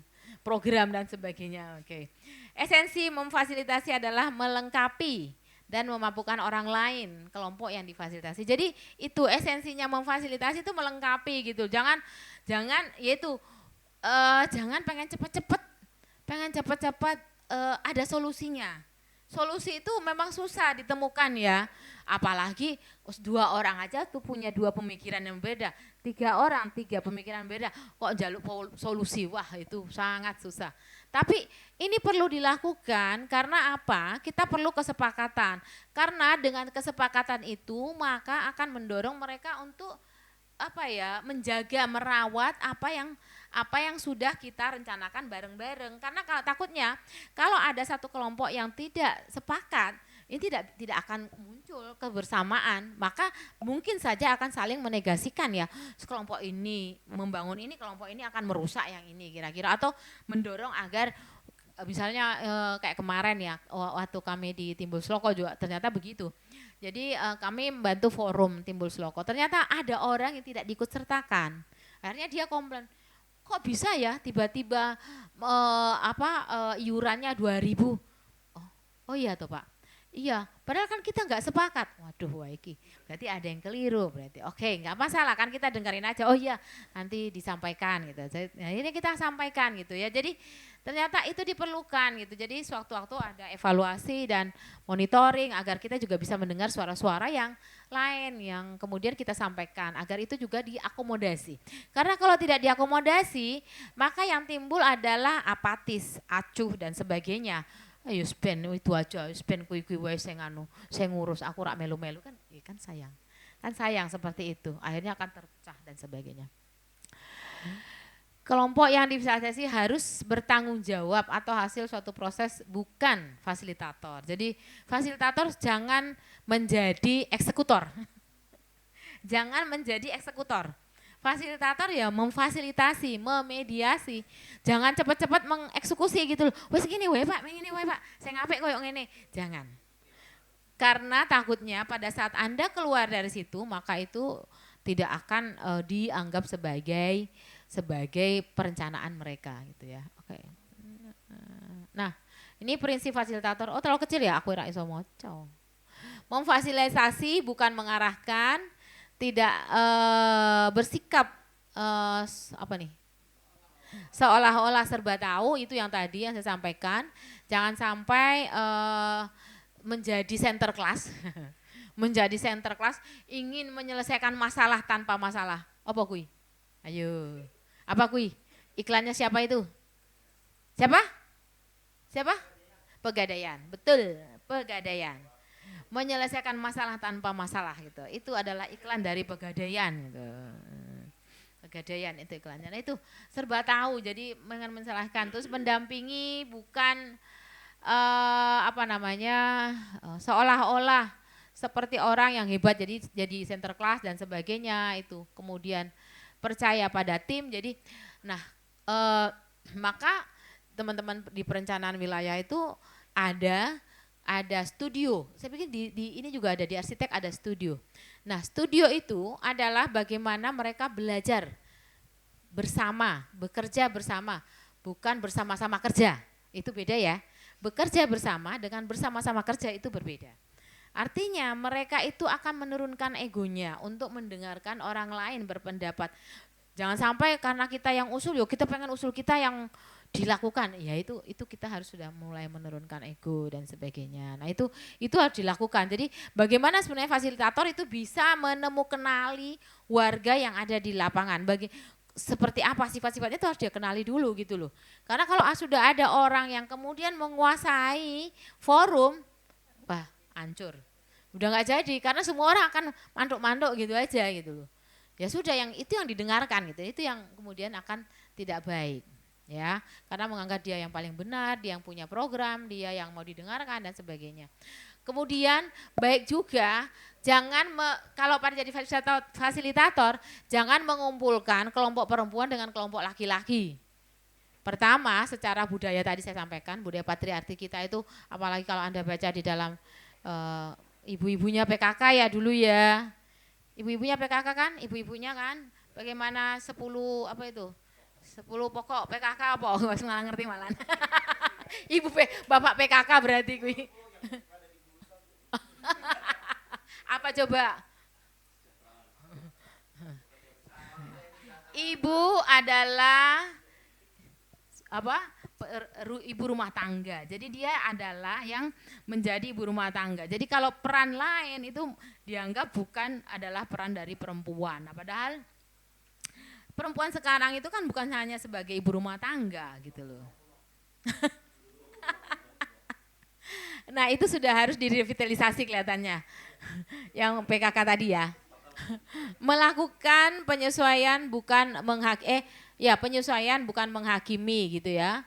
Kemudian ada transparansi, menjadi diri sendiri, kemudian penuh tanggung jawab dan sebagainya. Jadi itu prinsip-prinsip fasilitator, itu yang harus ada di dalam seorang fasilitator. Jadi menjadi pendengar yang baik gitu. Sering-sering ke lapangan, bahkan kita punya teman itu LBH ya. Rumahnya itu di Tembalang sana bukan di Tembalang malahan di mana kayak di Jati apa itu? Bukan yang Jati-Jati perum apa itu? Ya pokoknya kuilah. Yang Masjid Muhajirin, nggak tahu. Ya wes. Perumnas itu ya, di sana. Nah, itu dia dari sana, dia dari rumahnya sana itu sampai dengan Timbul Seloko itu naik motor, itu hampir dilakukan seminggu 2 kali untuk kemudian mendengarkan pendapat. Datang ke Timbul Seloko jauh-jauh itu cuma gimana kabarnya Pak, apa yang terjadi di sini, kira-kira seperti itu dan mencoba membantu. Jadi memang menjadi fasilitator tuh ya seperti itu. Jadi kadang dia sampai bermalam di sana kalau misalnya ada acara karena dibutuhkan. Kemudian kalau rapat itu harus malam-malam karena biasanya pagi-pagi nelayan petani itu kan bekerja. Jadi kalau rapat itu malam nggak boleh. Pagi-pagi itu mengganggu waktunya teman-teman nelayan dan petani bekerja, itu juga tidak boleh dilakukan. Jadi kalau mau rapat ya sesuai dengan keinginannya mereka. Jam berapa Pak rapat? Jam 8 malam. Ya berarti. Jadi itu harus dilakukan. Jadi kita harus memang jadinya kayak ini ya 24 jam. Ya waktunya. Sudah habis. Nggak apa-apa. Oke. Nggak usah, nggak apa-apa, ini nanti contoh aja sih, nanti saya sampaikan sambil jalan. Mungkin itu yang saya sampaikan, nanti kalau lebih panjang nanti Anda tidur malahan. Jadi kita lebih baik berdiskusi saja. Terima kasih, wabillahi taufiq wal hidayah. Assalamualaikum warahmatullahi wabarakatuh. Baik, teman-teman, kita ada waktu 30 menit untuk tanya jawab. Tadi sudah mendengar paparan pengalaman lapangannya Bu Mila yang demikian beragam di berbagai wilayah kebencanaan dan perencanaan kota yang gagal-gagal tadi ya. Kemudian ada teori-teori tadi yang sebenarnya memang panjang sekali dan itu tidak bisa diselesaikan dalam satu kali paparan. Mungkin 1 semester aja mungkin kurang ya Ibu ya untuk belajar tentang perencanaan partisipatif. Tapi dari yang rekan-rekan tangkap silakan mengajukan pertanyaan berdasarkan minat atau kegelisahan masing-masing mumpung kita bisa berdiskusi dengan Bu Mila di sini. Saya beri kesempatan. Saya melihat tangan di tengah ini tadi gantian. Mas yang tengah siapa? Mas Hasik ya? Tadi dari kiri saya Mas Haidar, tadi dari kanan saya. Ya udah, duluan siapa? Mas saya lupa, maaf namanya. Radit, ya nanti gantian. 3 penanya dulu ya, silakan. Saya boleh minta tolong di.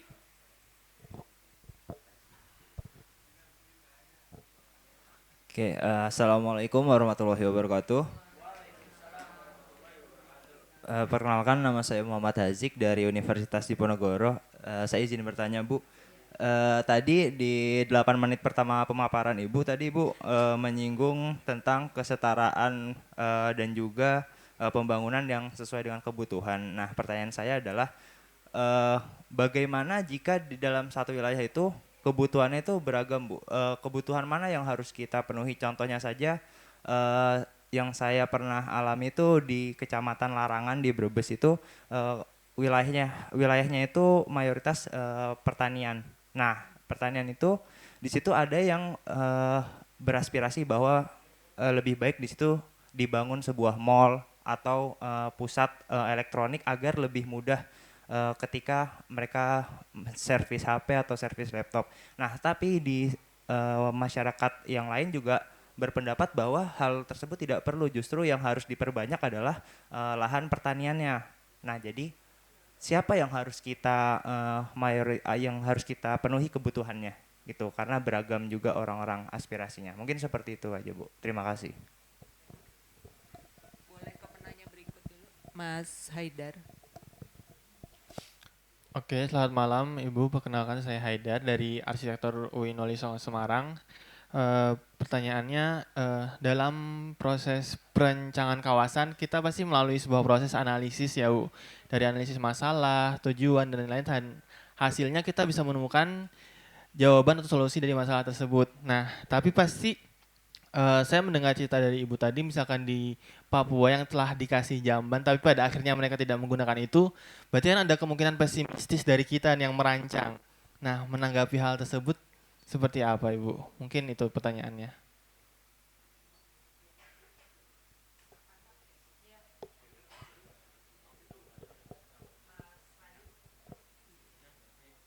Ya baik, selamat malam. Assalamualaikum warahmatullahi wabarakatuh. Ya, perkenalkan, nama saya Radit Bayu Anggoro, saya dari UPGRIS. Saya jurusan Pendidikan Bahasa dan Sastra Indonesia. Ingin bertanya terkait dengan perilaku dan pembangunan, Bu. Jadi kan menyinggung bahwa salah satu kasusnya di Papua tadi kan sudah dibikinkan sebuah kamar mandi, tapi tetap orang Papuanya itu buang air besarnya di sungai. Begitu, dan juga waktu itu Pak Marco juga ada yang saya tangkap dari Pak Marco waktu itu bahwa pembangunan kita kan identik dengan modernisme yang mengarah ke barat. Modernisme yang mengarah ke barat. Nah, yang menjadi pertanyaan saya kan itu sebenarnya kita ini dalam pembangunan ini, dalam konteksnya pembangunan ini, kita itu sebagai masyarakat manut pemerintah atau pemerintah manut kita, Bu. Itu. Terus pertanyaan yang kedua, jadi kan dalam perencanaan partisipatif itu kan melibatkan beberapa elemen ya Bu, termasuk masyarakat, akademisi, pemerintah. Nah, untuk terutama ini khususnya akademisi ya Bu, kalau kadang turun ke lapangan itu kan dia sebagai fasilitator Bu. Kadang ada miskonsepsi di sana Bu, memakai bahasa-bahasa riset yang jauh-jauh, bahwa malah justru dalam forum tersebut bukan kita memfasilitasi masyarakat, malah justru kita membuat forum sendiri di situ, bikin forum sendiri, terus akhirnya nggak ada kesempatan buat masyarakat untuk bertanya. Nah, itu menanggapi hal tersebut bagaimana, Bu? Terima kasih. Wah, pertanyaannya kok berat-berat ya? Aduh, yang Mas Hasik tadi ya. Jadi memang benar, tidak mudah begitu ya untuk kemudian sampai pada satu kesimpulan kita mau membangun apa. Nah, yang bisa didorong adalah kita harus melihat sebenarnya kebutuhan masyarakat itu apa gitu ya.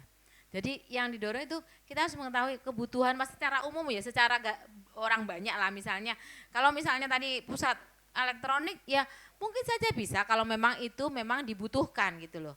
Tapi kalau misalnya lebih banyak petani dan memang yang dibutuhkan adalah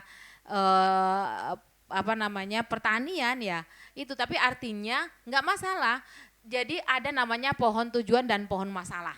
Nah, kita buat tuh pohon tujuan. Mau tujuannya apa? Kita buat dari bawah sekali, sebenarnya ada sih. Dari akarnya pohonnya apa sampai dengan yang mana. Kita kan berarti punya tujuan banyak. Tapi kan itu tadi sampaikan bahwa tidak semua harus selesai. Maka ada jangka pendek dan jangka panjang. Jadi mana yang mau didahulukan itu biarkanlah mereka yang berdiskusi. Kalau memang belum sampai pada misalnya satu kali pertemuan itu belum ada kesepakatan ya nggak apa-apa, kita sampaikan. Oke, kita bertemu lagi kapan kira-kira untuk memastikan. Jadi kan ada namanya prioritas ya. Jadi buatlah skenario misalnya. Kalau itu skenario misalnya, kalau kita bangun mall Bu misalnya ya, kalau kita bangun mall Bapak dan Ibu itu keuntungannya 1, 2, 3, kerugiannya 1, 2, 3 misalnya ya. Sehingga mereka berpikir, oh iya biarkan mereka berpikir untuk menentukan. Kalau kita bangun misalnya kita tetap mempertahankan pertanian, misalnya keuntungannya satu memang secara jangka pendek tidak akan terlihat mungkin Bapak dan Ibu, tapi mungkin jangka panjangnya itu baru akan kelihatan. Beda dengan yang mall, jangka pendeknya kelihatan, jangka panjangnya juga akan terlihat. Kira-kira seperti itu. Jadi belikanlah pilihan-pilihan gitu. Tapi jangan kemudian iki wae yo Bu, jangan, tapi berikan pilihan-pilihan biar mereka kemudian yang menyepakati mana dari pilihan-pilihan itu yang menjadi kesepakatan supaya itu menjadi keputusan bersama dan didorong untuk dilaksanakan dan akhirnya mereka merasa oh iki keputusan kita bersama, kita mempunyai sense of belongingnya, jadi pada satu program itu punya gitu loh ya. Itu jadi harus memang seperti itu. Jadi pertama bisa buat pohon tujuan, kemudian buat skenario dan sebagainya ya, ambil belajar kan kita juga membantu mereka untuk meningkatkan kualitas ya, kapasitas ya. Belajarlah sedikit demi sedikit SWOT. Ayo Bu, kita buat misalnya SWOT misalnya ya, enggak ngomong SWOT apa sih yang ngomongnya. Kita coba lihat Bu, potensinya apa sih di sini misalnya. Oh, ini 1 2 3. Masalahnya apa Bu? Ini di sini 1 2 3. Nah, kira-kira dari potensi masalah yang ada ini kita mau apa nih? Kira-kira. Itu kan SWOT ya kira-kira. Jadi gunakanlah metode. Nah, itu yang dibutuhkan oleh kawasan adalah pengetahuan teman-teman fasilitator untuk itu memediasi, memfasilitasi itu, tapi tidak menjudge ataupun kemudian memutuskan. Nah, yang tadi siapa tadi? Haidar, Mas Haidar, dalam proses perencanaan ini Papua, yang salah merancangnya gitu maksudnya.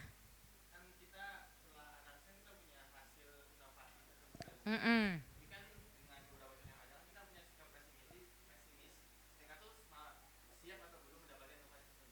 Betul.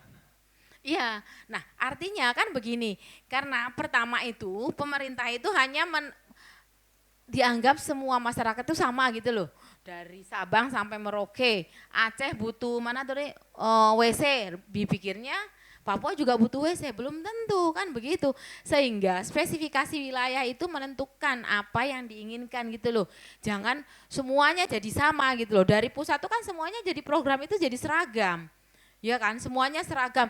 Di Aceh butuh WC, di sana juga butuh WC. Belum tentu kan?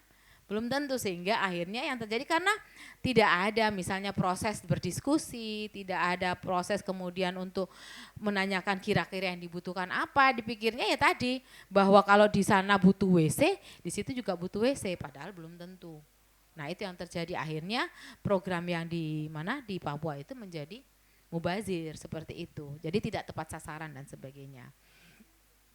Nah, kemudian tadi Mas Radit ya, Mas Radit hampir sama sih tadi pertanyaannya. Jadi ya yang tadi itu, jadi saya pikir nggak bisa melakukan penyeragaman program untuk seluruh kawasan. Setiap orang beda-beda. Nanti saya lihatin ya, yang kasus di Timbus Loko begitu. Nah, tapi nanti. Nah, kemudian bagaimana kalau memang itu kesulitannya Mas. Biasanya akademisi itu kan yang diajari mahasiswa. Oh, dah.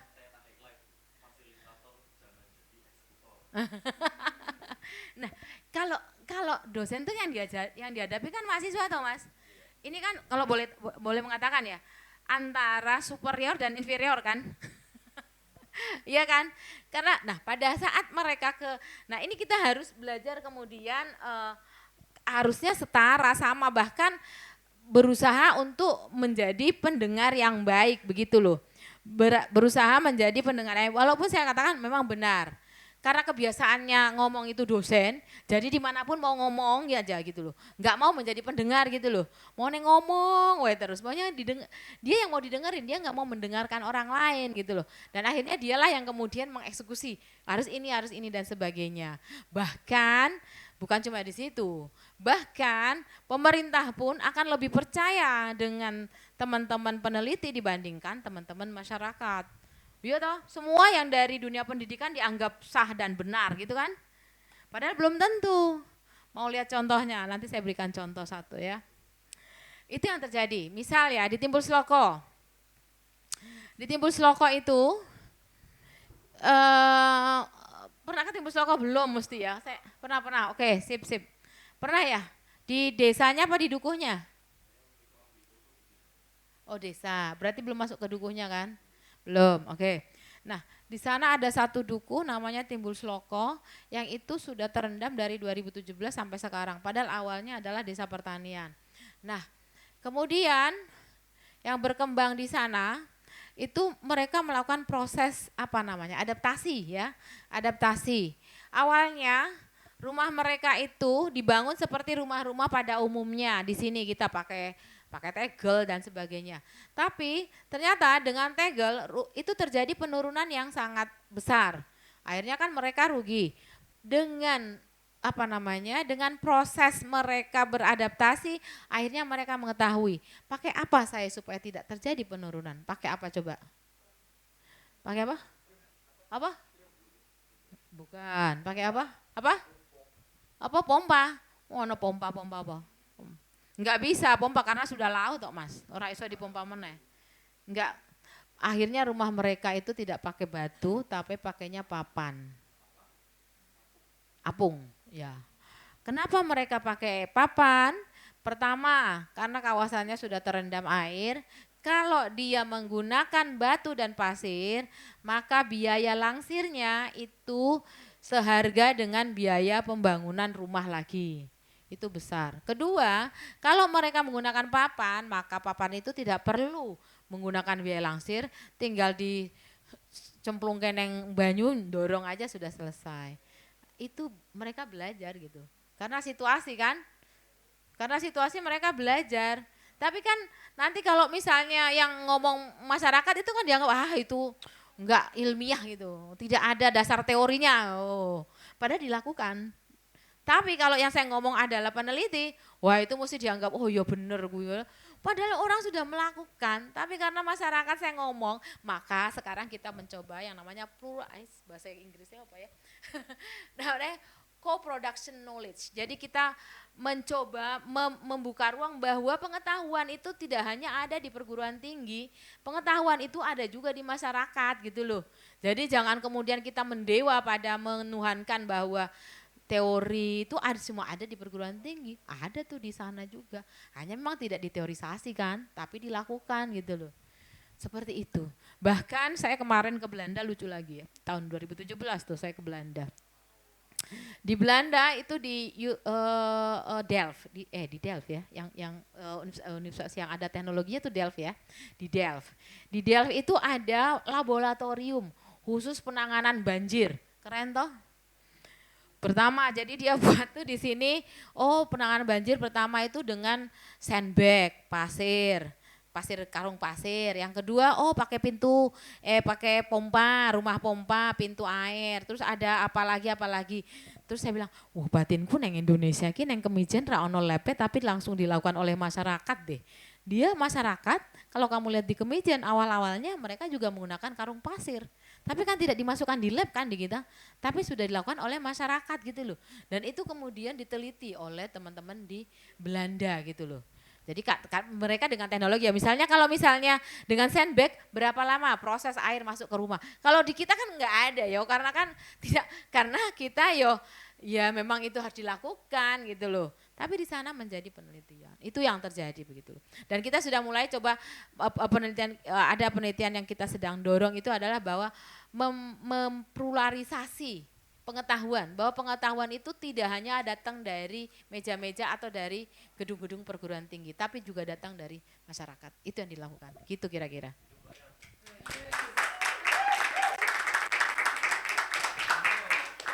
Seru ya. Ini ibu dosennya aktivis soalnya. Kita masih ada 15 menit. Silakan, tadi masih ada tangan yang teracung. 1, 2. Tadi di belakang kayaknya banyak. 3. Oke, sebentar. Saya kasih kesempatan. Maaf, aku lupa lagi namanya Mas Angga, kedua Mbak Wina, yang belakang Mbak Iza. Ya, silakan boleh oper.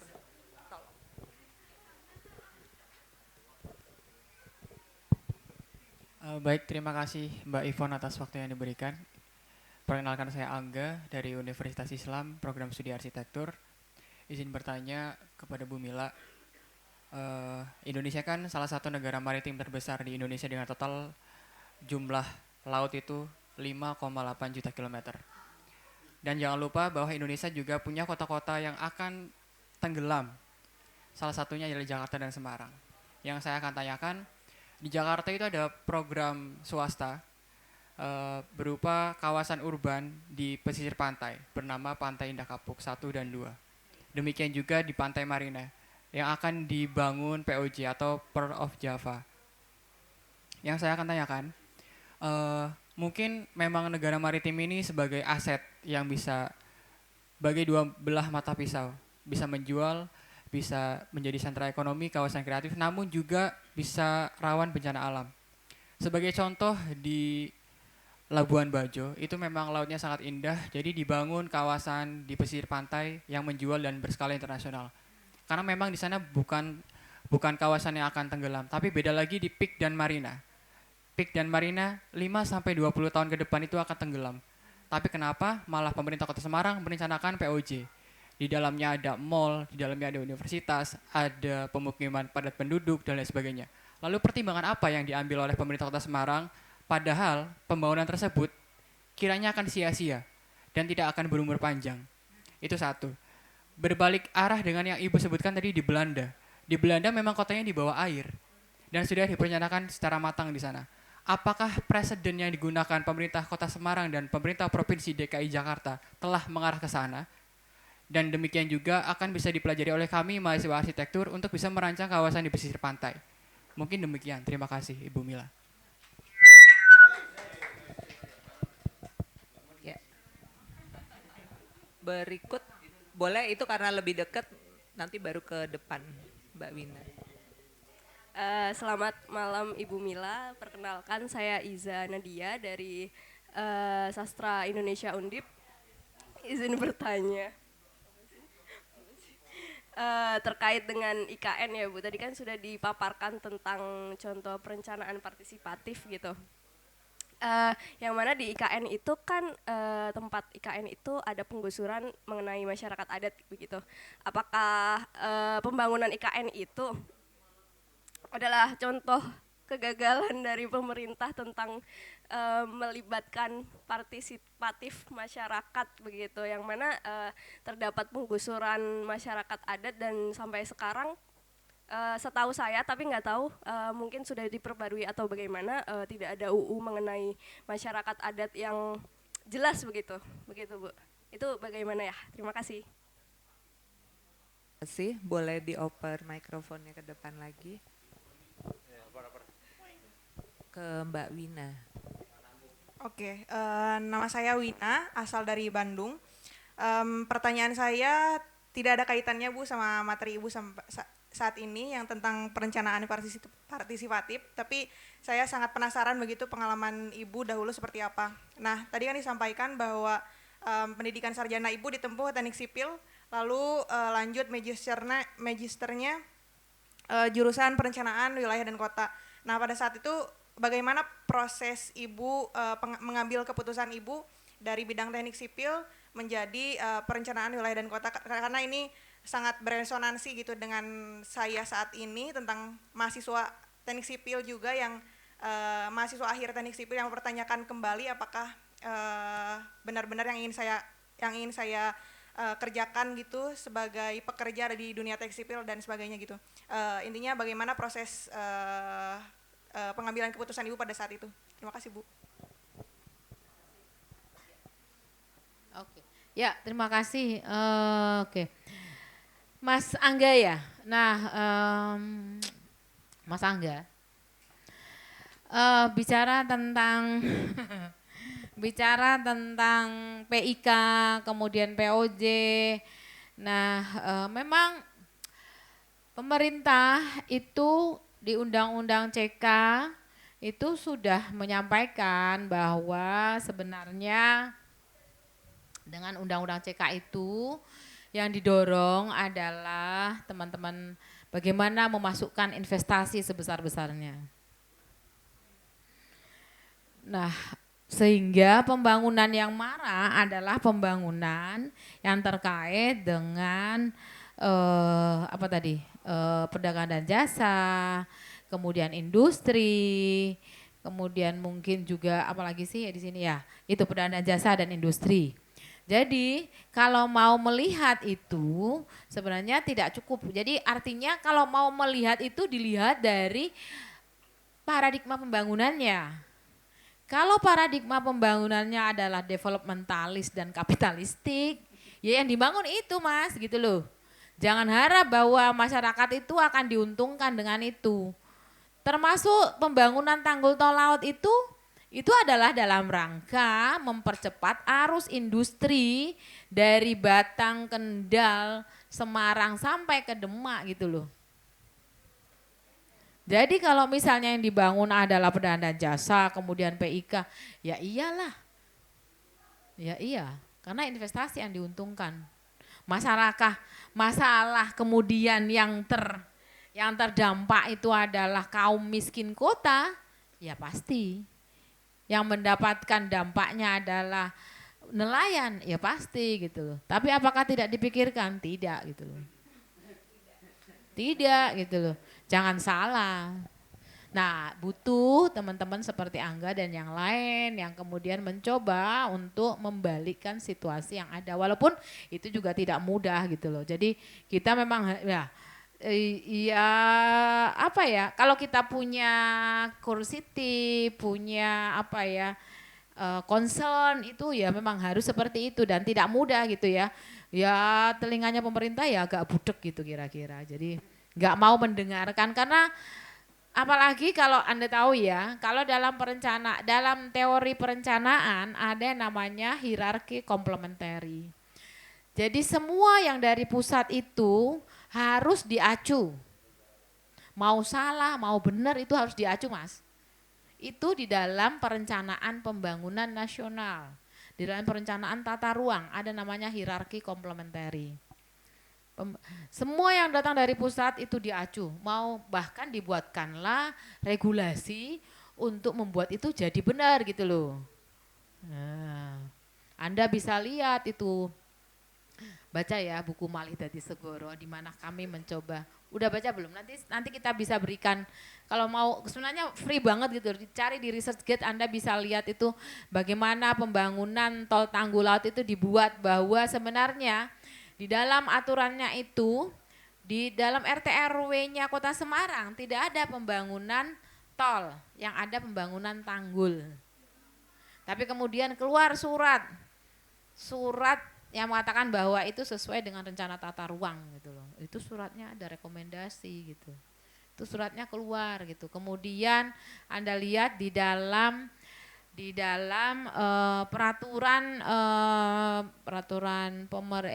presiden terkait dengan proyek strategis nasional, bahwa di sana disampaikan bahwa semua proyek strategis nasional yang melanggar tata ruang itu bisa dilakukan. Baca kalau nggak percaya, baca di dalam MDS.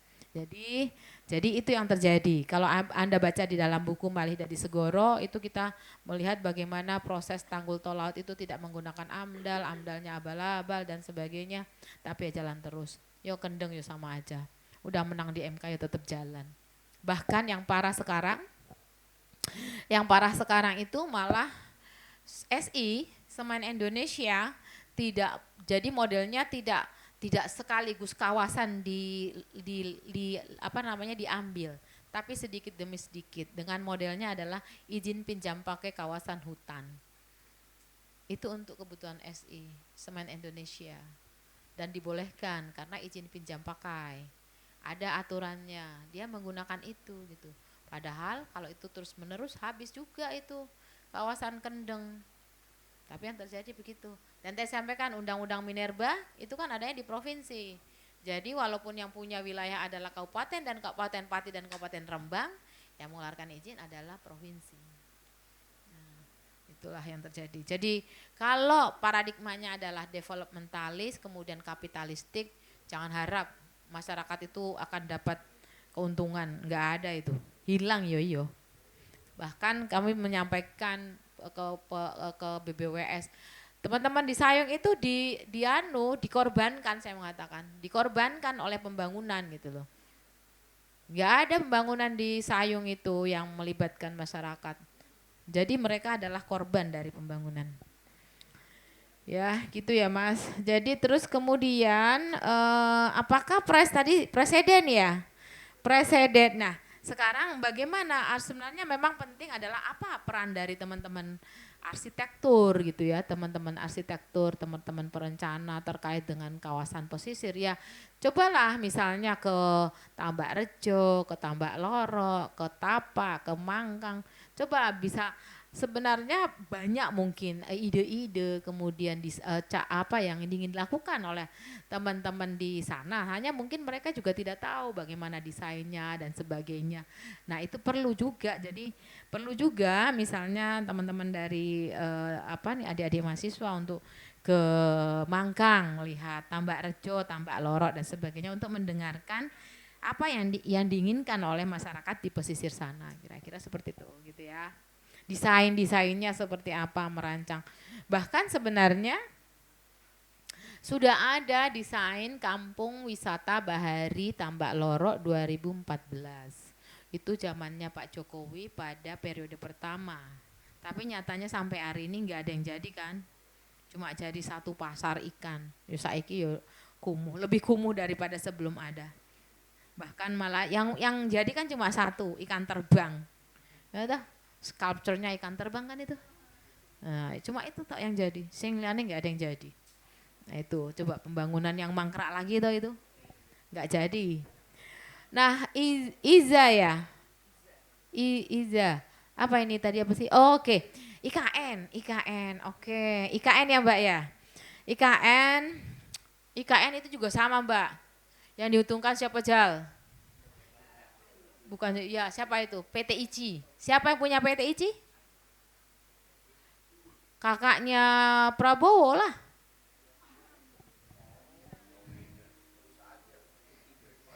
Malah ICI, kamu tahu nggak? ICI itu adalah karet ya. Tapi itu sebenarnya sudah habis masa pakainya. Dijual ke pemerintah, dibeli pemerintah. Udah nggak bisa dipakai, dijual. Oke, untungnya 2 kali lipat kan. Yang bodoh siapa? Pemerintah toh. Nah, itu PT ICI yang punya kawasan untuk IKN itu. Siapa jenenge kakaknya Prabowo? Saya lupa namanya. Siapa sih? Lupa lah. Siapa jenenge? Hasim, betul. Ya, Hasim. Ya. Karena saya sudah pernah ke IKN.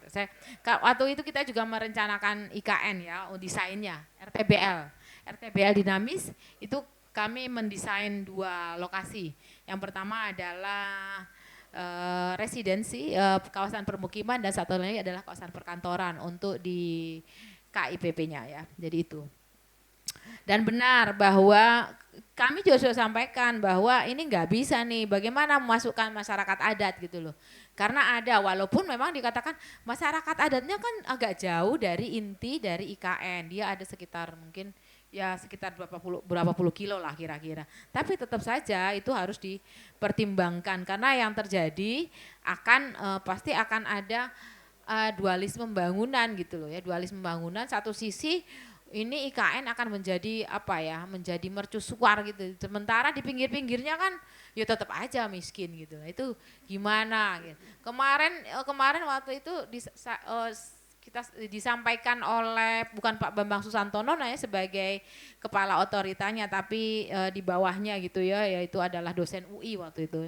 Pak siapa saya lupa. Oh, kami sudah mengikutsertakan masyarakat. Salah satunya adalah dengan membangunkan UMKM. Ini bisa dilihat di sini. Itu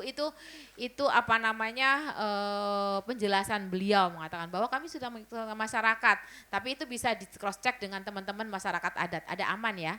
Ada aman di mana itu adalah komunitas masyarakat adat. Itu banyak juga. Jadi artinya memang kalau kita lihat pembangunan itu Satu sisi tidak partisipatif Mbak, apalagi pembangunan seperti IKN itu tidak partisipatif. Tidak ada yang didengarkan, kita katakan bahwa itu akan merugikan negara ya tetap jalan. Bahwa itu akan menyebabkan terjadinya banjir mungkin.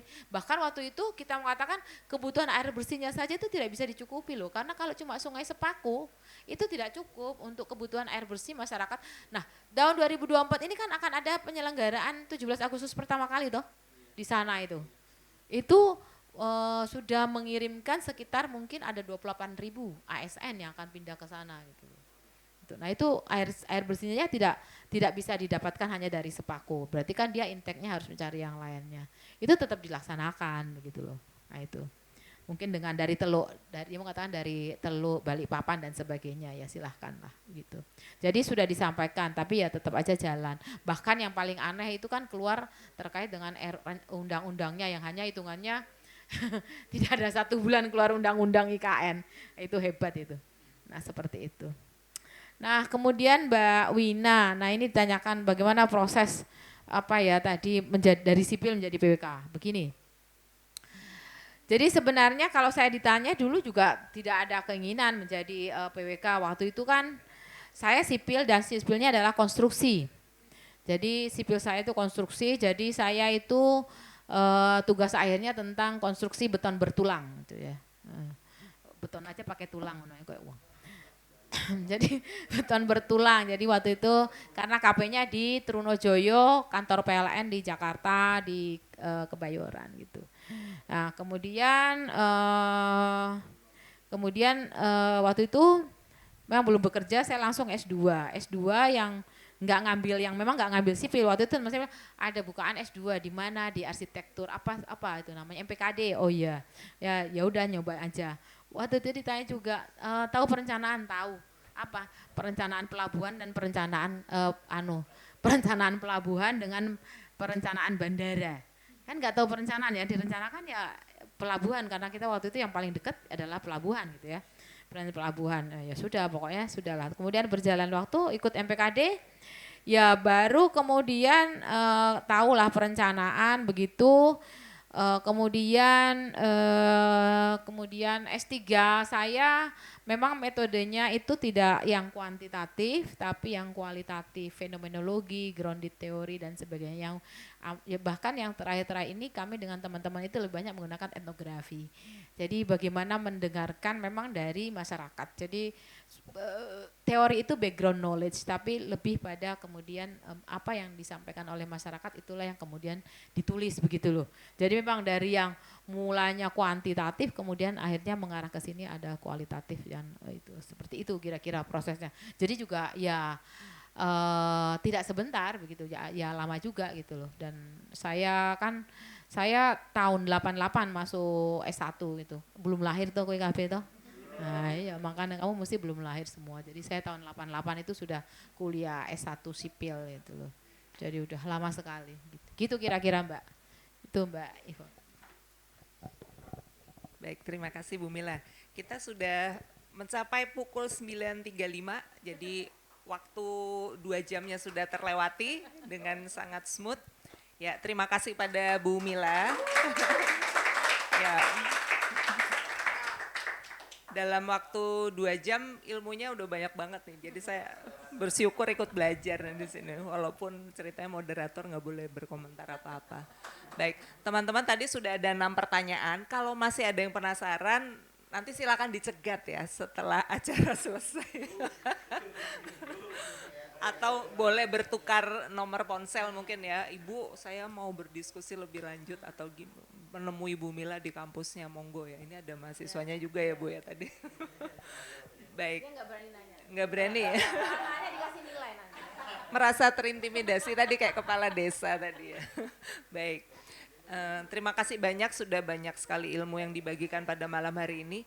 Semoga ini bisa dipakai ya setidaknya walaupun baru dasar-dasar untuk project prototyping yang di kampung itu ya. Jadi harus menyerap, mendengar. Jadi teman-teman tadi pesan-pesan dari Bu Mila ialah tadi ya, jangan menjadi seorang eksekutor dan memberikan solusi duluan di awal, tapi buka telinga untuk mendengarkan, itu yang penting. Baik, kita tutup kelas ini untuk rekan-rekan peserta PK Kota. Besok kita bertemu lagi di pukul 16, sesi pertama dan sesi kedua sama seperti hari ini. Selamat beristirahat untuk malam ini. Terima kasih atas kehadirannya dan energinya untuk berdiskusi di dalam kelas ini. Ya, kita tepuk tangan untuk menyemangati kita semua. Terima kasih. Setelah ini kita boleh bersesi foto dulu sebelum kembali ke tempat masing-masing.